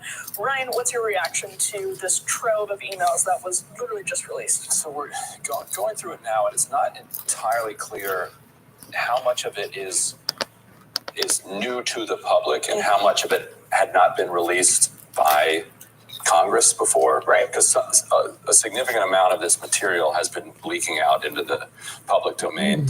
Some of it through, and they actually have a footnote here citing the Intercept's reporting on these questions. This might have a little bit more context. We could put a link to the actual emails themselves, in this video, so people can read them. But basically, it's what it's trying to do is it's put more attention on a period of a couple of days that are extremely important in how our understanding, or how the public's understanding of the origin of COVID developed, and a lot of this has been known, and that known to people who've been methodically following this. But I believe it was February 1st, 2020, there's a conference call that Drs. Collins and Fauci are on about the origin of COVID, and on that call, people speculate that it may have leaked from the lab in Wuhan. 3 or 4 days later, a paper is put together by some of these researchers that is speculating on the origins of COVID. That paper comes to Fauci and Collins. It later gets published and is used by Fauci as a way to tamp down any idea that, and to say that anybody who says this came from a lab is a conspiracy nut. Right. Now we know that Fauci was aware that people within the NIH and scientists involved in this process had questions about whether or not it did come from this lab. And so what Republicans are asking here, and what we don't know yet, is what are the precise contents of the first draft of that paper? And what, if any, role did Fauci have in editing that paper? That's one of the questions the Republicans ask. Did he have new scientific information that changed what he had heard on that call on February 1st? Or was he covering up the fact that it potentially came out of a lab because at the time he knew, and this is where they cite the Intercept report, he knew that the U.S. was funding EcoHealth Alliance's research in the lab, knew that they were in violation of doing some sloppy stuff, and that gain of function was involved. And so was this a Fauci cover-up effort, or was there new science? And from the Republicans' perspective, they don't seem to believe that there was anything that came out in the 3 days between when they suspected it may have been a lab leak to when they might have edited the paper to say that there wasn't one. Do we have the clip of Fauci on with Chuck Todd? According to multiple people familiar with this classified document, what kind of light can you shed on this report, and what do you remember about it at the time? Chuck, there's nothing new about that. All of us have always realized, and I feel this way, I haven't changed. Most of the scientists that I know feel that way, that the most likely origin is a natural origin from an animal reservoir to human. However, we have not ruled out the possibility that there could have been a leak from the lab of them working on the virus. It could have been that someone was infected early on, they brought him into the lab, and it came out of the lab, but it was already out in the community. So I think the confusion is because most of the scientists felt that the most likely, and the reason is most likely historically, we've seen this over and over again. We've seen it with SARS-CoV-1, with MERS, with Ebola, with influenza, with pandemic flu, with bird flu, with HIV/AIDS. That's what you see all the time. That happens when you have the animal-human interface. But all of us have been open-minded enough to know that until you nail down exactly what it is, you always must leave open the possibility with an open mind that there could be a leak. Okay, so what you can see is that it's true. Dr. Fauci is saying, listen, we haven't completely ruled it out. But in the emails that were released, you see Dr. Collins calling this a dangerous conspiracy theory that threatens, and this is crucial, I think, quote, international harmony. So you can see how the concerns of these bureaucrats were not just about the truth, but they're about the effect on our relationship with China. China. And Dr. Fauci says it's a shiny object that will go away with time. That's in the emails. And so you can see how the sort of conflict about where to actually follow the evidence and how to talk about the evidence is appearing, because Fauci is in that conversation with Chuck Todd saying, listen, we haven't ruled it out, but privately they're talking about it as a dangerous conspiracy theory and a shiny object. And that seems to be a really important distinction. In addition to the rest of this, the Intercept reporting that is cited here is so crucial, because that's outright corruption. As outright corruption, saying you're not doing something, working to soften the rules, and so that you can basically lie and obfuscate about the fact that you are doing it. You're doing it.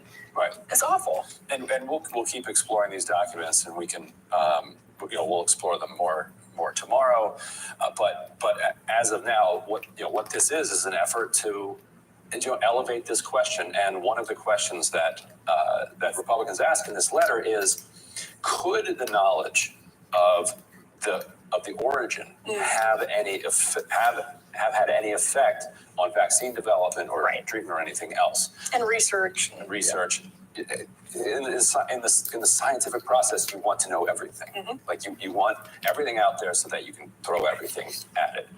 And if it is the case that he covered this up, which all of the evidence does point in that direction, then those are extremely serious questions, and Republicans are asking him to come in and testify under oath to that. So if he doesn't, if he refuses, Republicans are likely to have some subpoena power come 2023.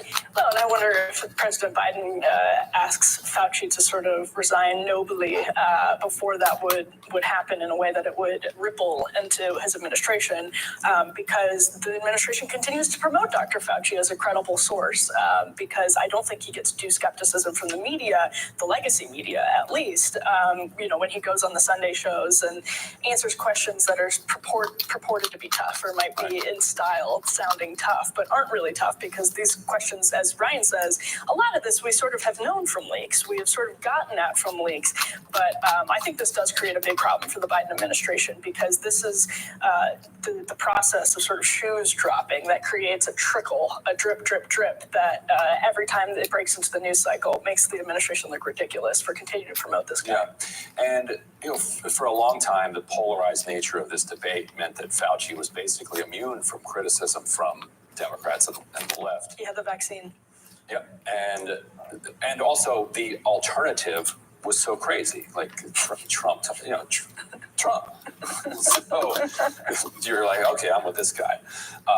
That's how so many Democrats felt. But now that Democrats are turning on the CDC and starting to question whether or not the CDC is following the science, in the famous Democratic phrase.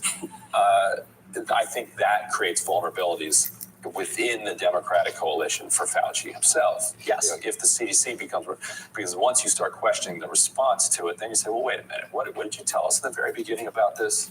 Yeah, and we'll have to see how the legacy media responds to the release of these emails, which, again, I don't know who FOIA'd. If it was the Republican Oversight Committee, I mean, this wouldn't exactly be a FOIA, because that's the press. I think they just do straight up document requests. Right. But this is something that the legacy media should have been chasing doggedly, and maybe other people had FOIAs, and I don't know, but I'm curious to see how the legacy media takes this up, because, I think they protected Fauci, and Biden now has just a truly unbelievable number of COVID deaths over the course of his administration. Infections, people feel like, are out of control, even if this variant is more mild. And it's a really bad time for the public face of the Biden response to COVID, and the public face of our political establishments and our bureaucracy's response to COVID to face questions in his own words. I mean, emails in his own words. I think we all just want to know the truth, because if we can learn the truth, that can help us avoid this type of thing in the future.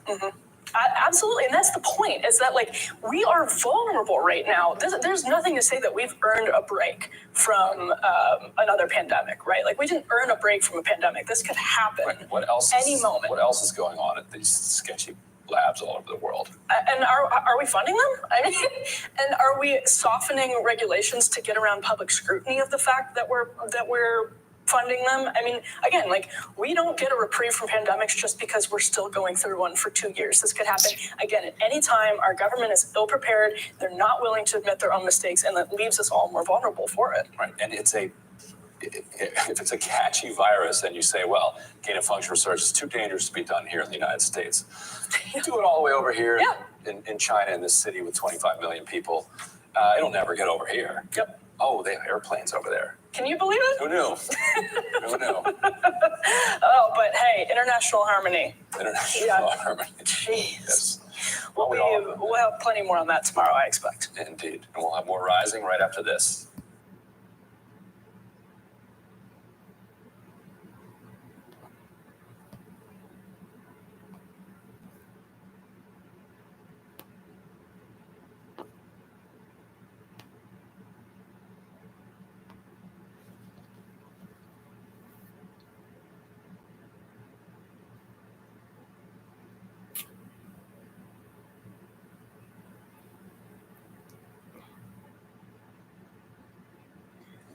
YouTube has removed the Joe Rogan interviews of doctors Robert Malone and Peter McCullough after the videos racked up millions of views on both YouTube and Spotify.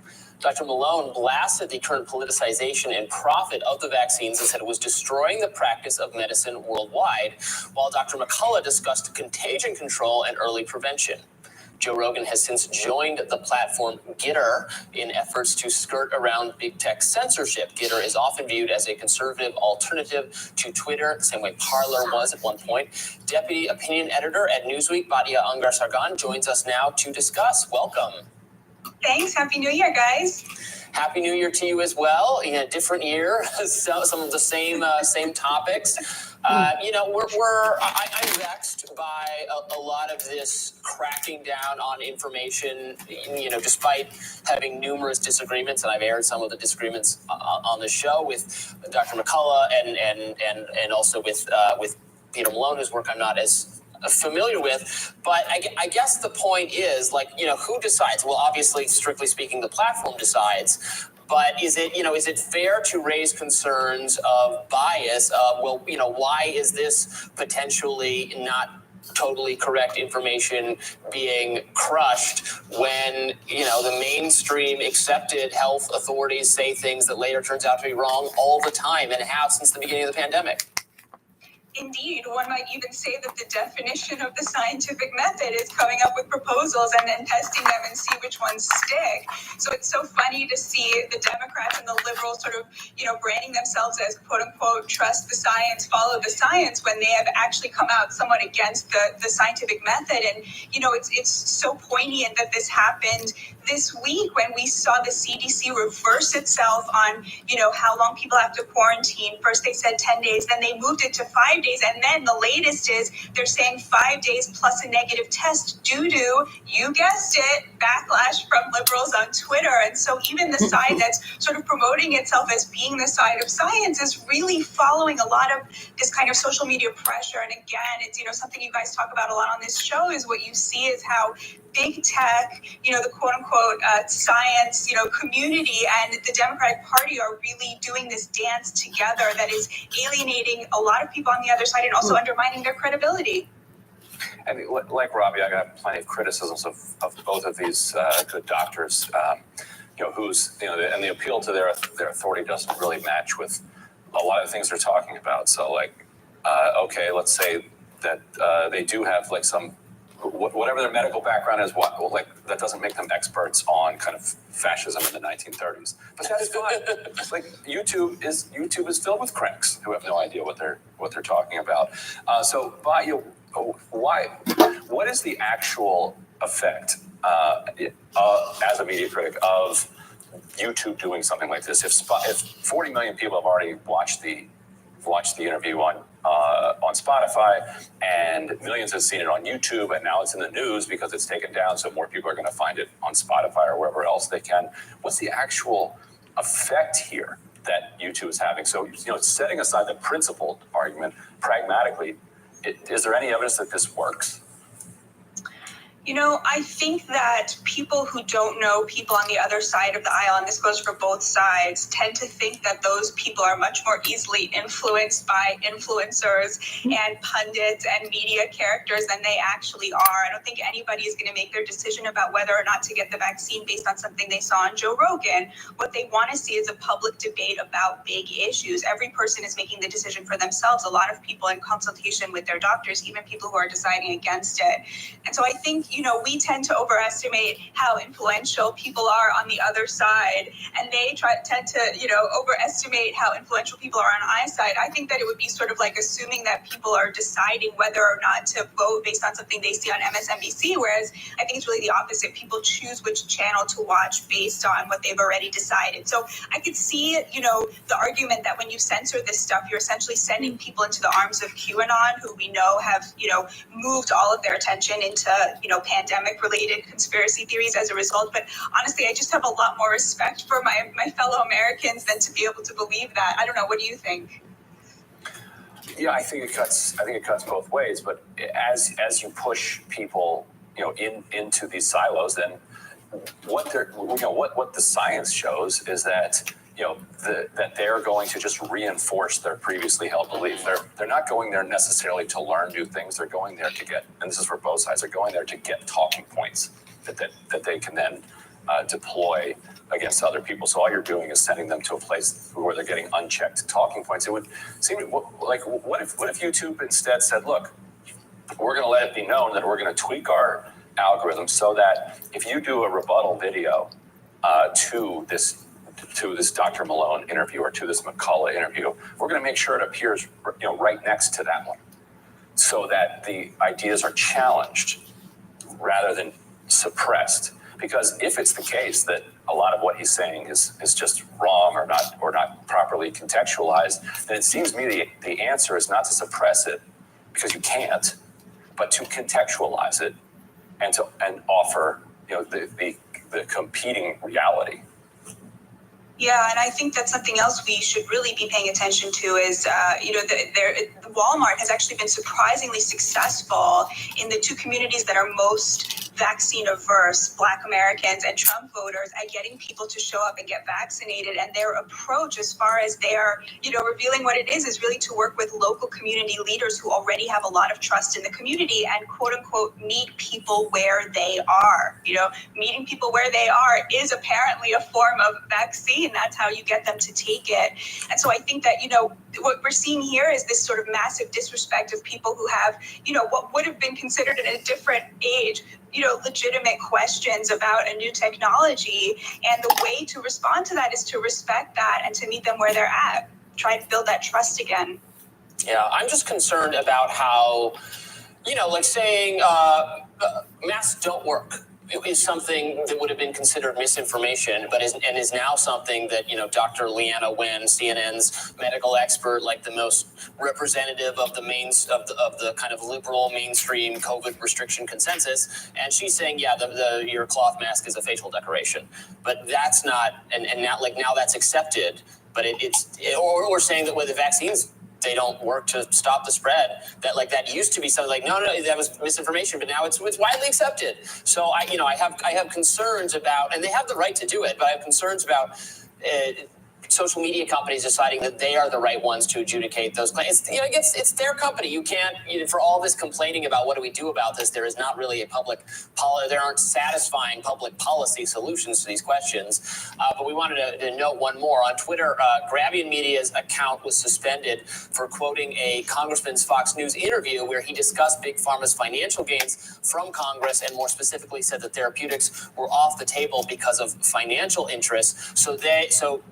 according to Tom Elliott, so this tweet quoting what I think it was Andy Biggs was saying, that tweet was flagged, even though the tweet wasn't making that claim. It was, it was quoting someone. It was providing the information that this person had said this thing, which strikes me as a wrong. I think their policy is not to retaliate against that kind of thing. So I think that's a wrong application of their own policy, but certainly like a worrying thing to start doing. Obviously, like the public should have access to things in like a general like news commentary kind of context, right?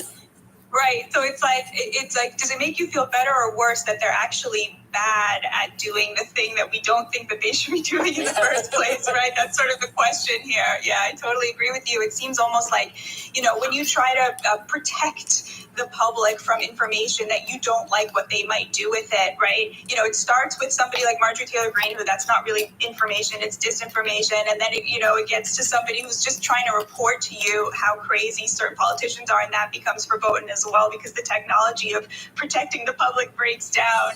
Yeah. Katya, thank you for joining us. Thanks for having me. Bye, guys. Tomorrow on Rising, Tom Winter will join us to discuss his run for Congress in Montana. Jennifer Holdsworth-Karp and Rachel Bovard will also be here. Don't forget to like, share, and subscribe so you never miss a video. We'll see you tomorrow. Take care.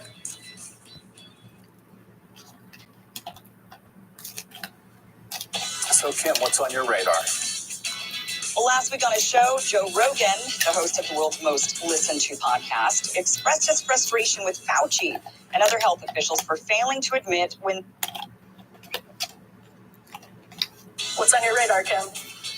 Well, Joe Rogan is questioning whether or not the white nationalist group Patriot Front is real or another FBI operation. Uniformed white nationalist group marches on Lincoln Memorial. CNN's all in. They're like, we're all in on this. Come on, show us. Look at these guys. Look at these guys. Where's the fat people? How come they're all wearing the same clothes? Do that again. What the is this? Have you ever seen anything that looks more like feds? Tell me that doesn't look like feds. Right? It's like the 101st Airborne. Bro, look at this. These guys are all runners. These guys look like they just got out of buds. I mean, look, the out of here. They could be real. Right, they could be real. They could be real. Listen, Matt Taibbi, I'm an unreliable source, and I'm a comedian. But looking at that, I'm calling bull. Give me that again. Give me that again. Yeah, okay.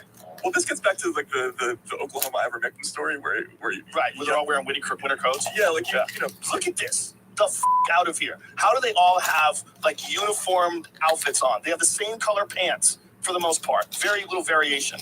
They have tan or brown pants, dark blue shirts with a stupid flag on it. This got a drum. Back that up. Look at the drum. Are you Paul Revere? What the are you doing with that drum?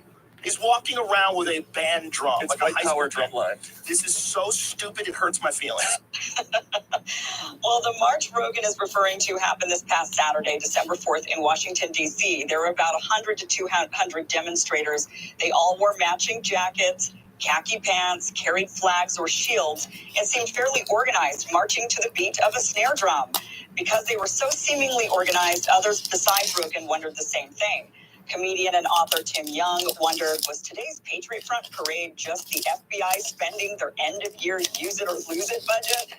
Host Mr. Reagan tweeted, so the feds have a new fake militia group called Patriot Front. This is a laughably poor attempt at trying to trick conservatives into committing acts of terrorism.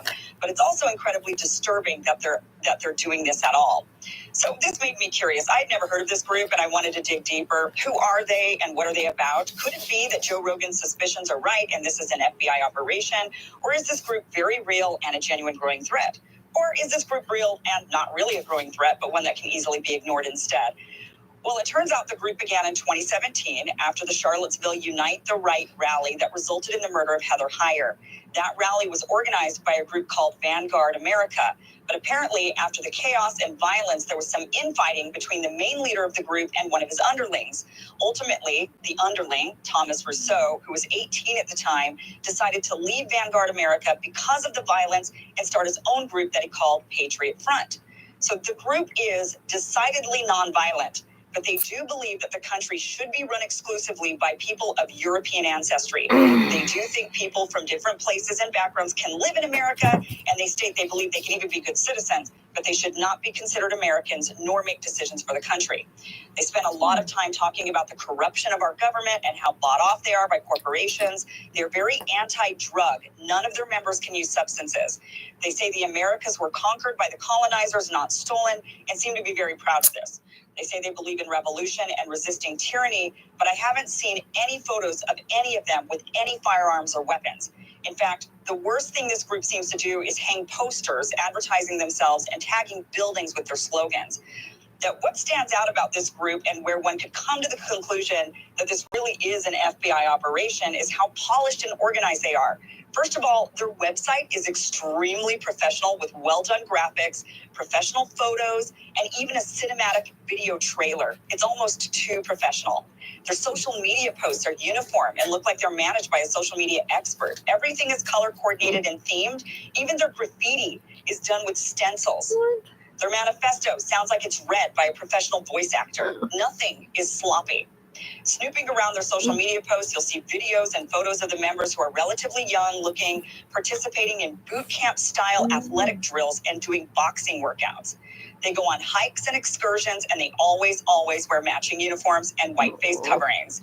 They've held several marches around the country, similar to the one held in D.C. In places such as, they've held these marches in places such as Philadelphia, Salt Lake, Nashville, and San Antonio. And when looking to sign up for the group, the form explicitly asks the members to never divulge any information that would identify themselves. They protect their identities from the organization and from each other. So I'm not going to lie, between their website, social media posts, cinematic trailer and manifesto, and their organized marches, it's really hard to believe that some 18-year-old kid did all of this. How would some kid even know how to put on boot-style camp drills and keep the group organized? It looks like the work of someone who ran military units. What makes me skeptical of this being some sort of FBI operation attempting to root out white nationalists is because it's a very nonviolent group. When posting about their marches, they always highlight that they were peaceful and conducted safely. They seek police escorts, and in one instance, when counter-protesters engaged them, they ended their march to avoid any sort of violent conflict. One would think if this group is part of some sort of FBI operation, they would be attempting to engage in violence or illegal activity of some sort. For years, the FBI has run sting operations within the Muslim community in an attempt to root out terrorists. They would infiltrate Muslim communities, and once a person is deemed a suspect, the FBI would run a sting operation and often supply everything that was needed. For example, in 2009, a group of 4 Muslim men, known as the Newburgh Four, were charged with plotting to bomb 2 Jewish synagogues and shoot missiles at military supply planes. However, it turns out there was an FBI informant among them who basically schemed the whole thing and roped these men into it for money. He suggested the plot and the targets, bought the gun, provided the fake bombs and missile, assembled the explosive devices, and drove them around. The Fort Dix 5 was another FBI planned plot to attack New Jersey Army base Fort Dix. The FBI informants plotted everything and supplied the weapons. The men who were convicted were really only guilty of being Muslim and expressing their disgust with the American wars in Afghanistan and Iraq. But nonetheless, the country had an appetite to find and stop terrorists, and so overzealous law enforcement went to work. With the growing narrative of far-right white nationalists and Trump supporters being the country's greatest threat, we've seen the same FBI entrapment tactics being used. The attempted kidnapping of Governor Gretchen Whitmer is one recent example where it was discovered that at least 12 undercover informants played major roles in the scheme.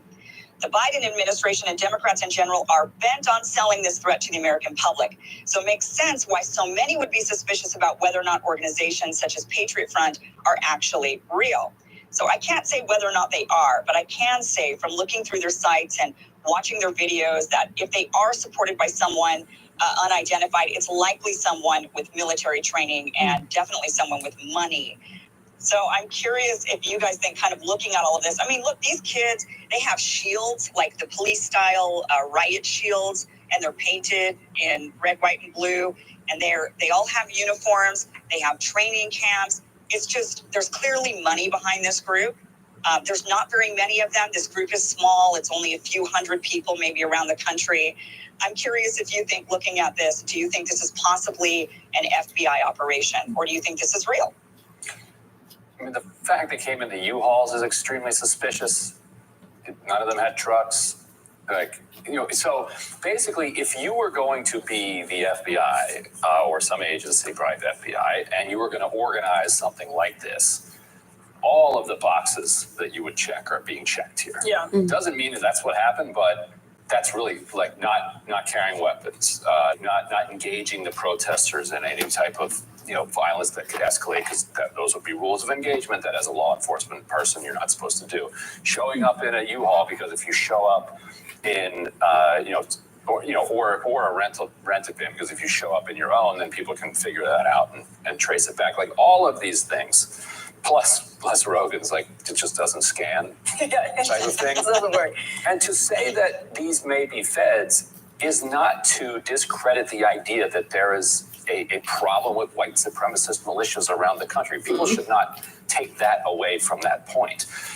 The feds infiltrated and propped up all sorts of left-wing socialist and civil rights groups in the 50s and the 60s, which does not mean that there were not organic, real civil rights and socialist organizations. It just means that this is what the feds do. Yeah, and you could say the same thing about what the feds were doing throughout the aughts when they were infiltrating mosques, et cetera, which, by the way, interestingly... It's of course the case that there are, terrorists that exist in the world. But also, it is the case that the feds gin up stuff because they're no good at their jobs. So they have to fake things so that they can then, trick idiots into giving them a press conference. And that's the parallel with what we know about the Whitmer plot. Like, that is really interesting. I mean, it's very unfortunate for the FBI that that was so easy to sort of unravel. And similarly, this one is looking like when you have these glaring red flags, like U-Hauls and uniforms, et cetera, like it's making it really easy to identify. And there's a question of whether they're that dumb. Open question. But I would say it's possible that, like the Whitmer plot, it's a combination of both. And that you have somebody who is putting these ideas in the ears of people like, hey, we should do U-Hauls. And there are sincerely people in this group that believe the noxious things that the group purports to believe. And then the last thing I'll add is one thing that's alarming to me is how in sync a lot of wealthy establishment people in this country with money are with the feds now. And it is entirely possible to me that they would put money behind this just on their own. If you look at MSNBC, I mean, it's full of feds. And like the Lincoln Project types love these types of people. And so I could just see that happening without the feds even needing to, at this point, actually nudge it along. Yeah, I mean, the big question is, how big of a threat are these things really, though? So yes, do these things exist? Yes, do terrorists exist in all forms? Yes. But how large of a threat? What are we, the American people, willing to give up or willing to do to others in order to root out that threat? So something like this, a group like this, they're going around the country, they're doing these marches, they're wearing these white masks that are kind of reminiscent of white hoods, right? So it kind of gives you that visual of, oh my gosh, these are, they're organized, they're marching with these flags and these shields, and they're scary, they're covered with these white masks, and it's, the optics of it is very frightening for people. To see this happening at the nation's capital or in Philadelphia or in Salt Lake City or in Nashville, all around the country, the optics of it are very, very scary. So, but look, I grew up in Idaho. I have to say we had actual white supremacist camps in Idaho. They had parades every year. They were allowed to have those parades. The ACLU fought on their behalf to have those parades. They were nonviolent. We ignored them. I never saw a single one of those parades. I never ran into a single one of them. I mean, even though those camps existed, they're no longer there. But even though that existed where I grew up, it was literally, it was just no threat to us. They could be ignored. And this is a kind of group that, if it is real and not some sort of FBI operation, I just think they're not a real threat. They're not doing anything. They've got wacky ideas that are really backwards that the vast majority of America are not going to agree with. There's no threat of this ideology growing inside of the American public. Even on the right, they're not going to agree that no, America should just be European. I just don't think they're a threat at all. It's just not a real threat. I do think the ideology is a real thing, but I do think this particular group was fabricated. We'll so you're believing that you think it's fake. Those particular clowns, I kind of do. Yeah. It's very, very but I don't polished. know. It might not be. I don't know. But it just doesn't smells off. Yeah. Rogan and Taibbi, great combination, though. That was fun. I haven't listened to it yet. That was fun. Anyway, we will.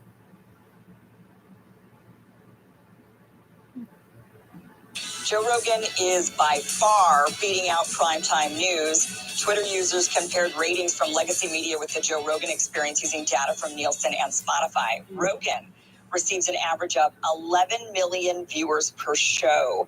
In comparison, Tucker Carlson gets 3.24 million, and Rachel Maddow has an average of 2.2 million. This comes as the Twitter-like social media platform Getter claims it's seen a boost in users after Rogan joined in response to his content being taken down from Twitter and YouTube. Getter also cited Republican Congresswoman Marjorie Taylor Greene's banishment from Twitter as a reason for the surge in membership. Robbie and Ryan, did you guys join Getter yet?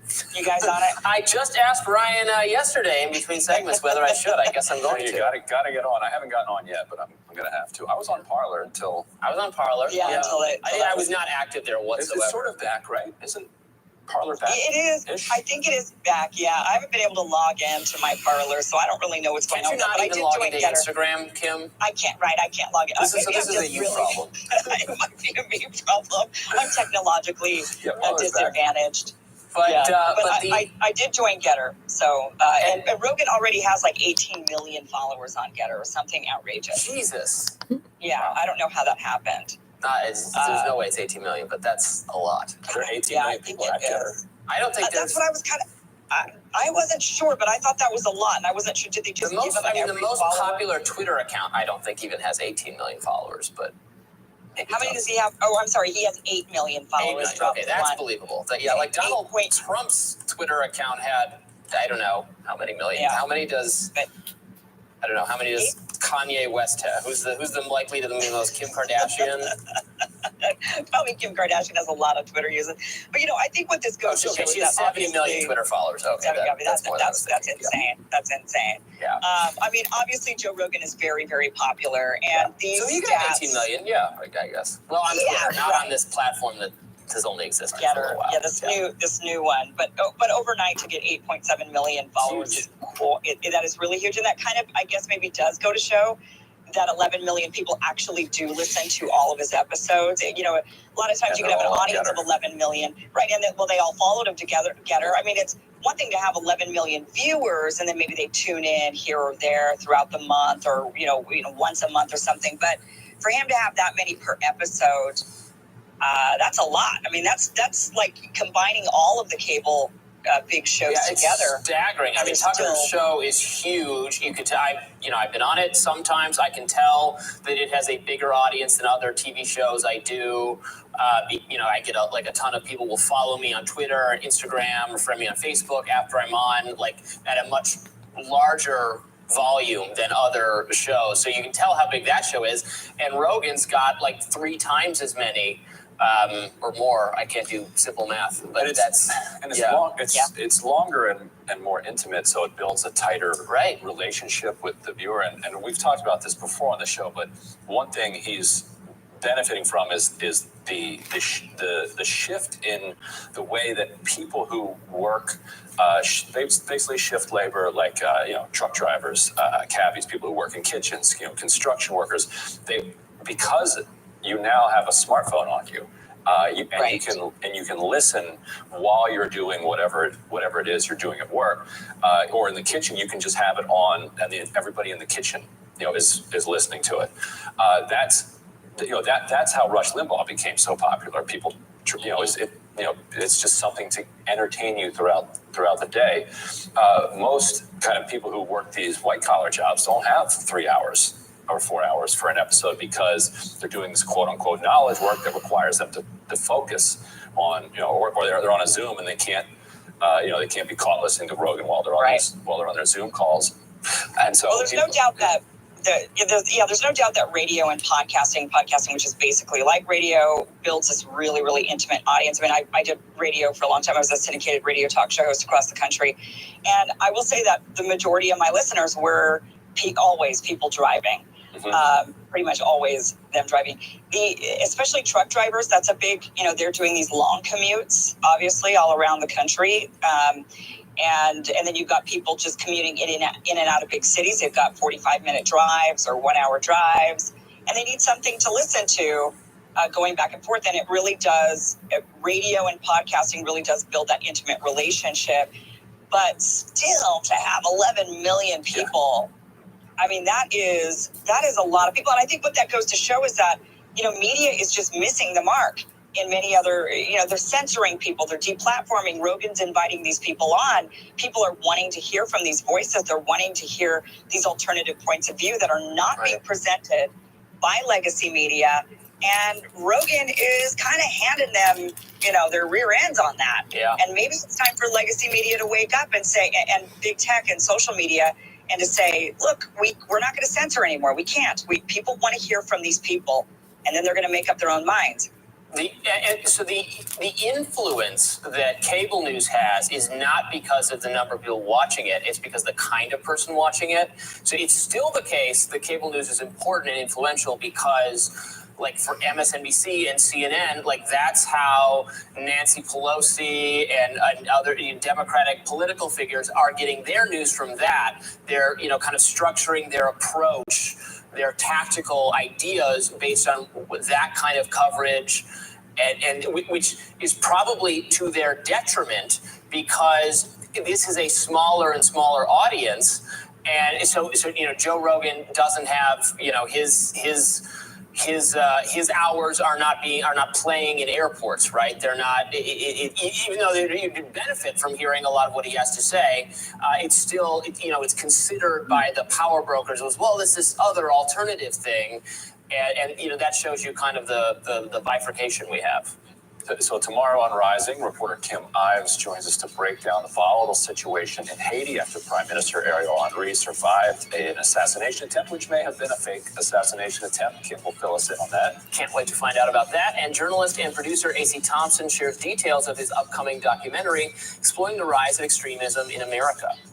Be sure to like, share, and subscribe so you never miss a show. We're coming to you with some breaking news right now on this Tuesday morning. The Republican Oversight Committee released emails obtained through Freedom of Information Act that request that shed new light on what doctors Anthony Fauci and Francis Collins knew back in the early days of the pandemic into April of the first year of the pandemic, and what they thought about that information at the time. I'm actually reading this off my phone. The Republican Oversight Committee tweeted, "We've released never-before-seen emails," that you can see the tweet right there, showing Dr. Fauci may have concealed information about COVID-19 originating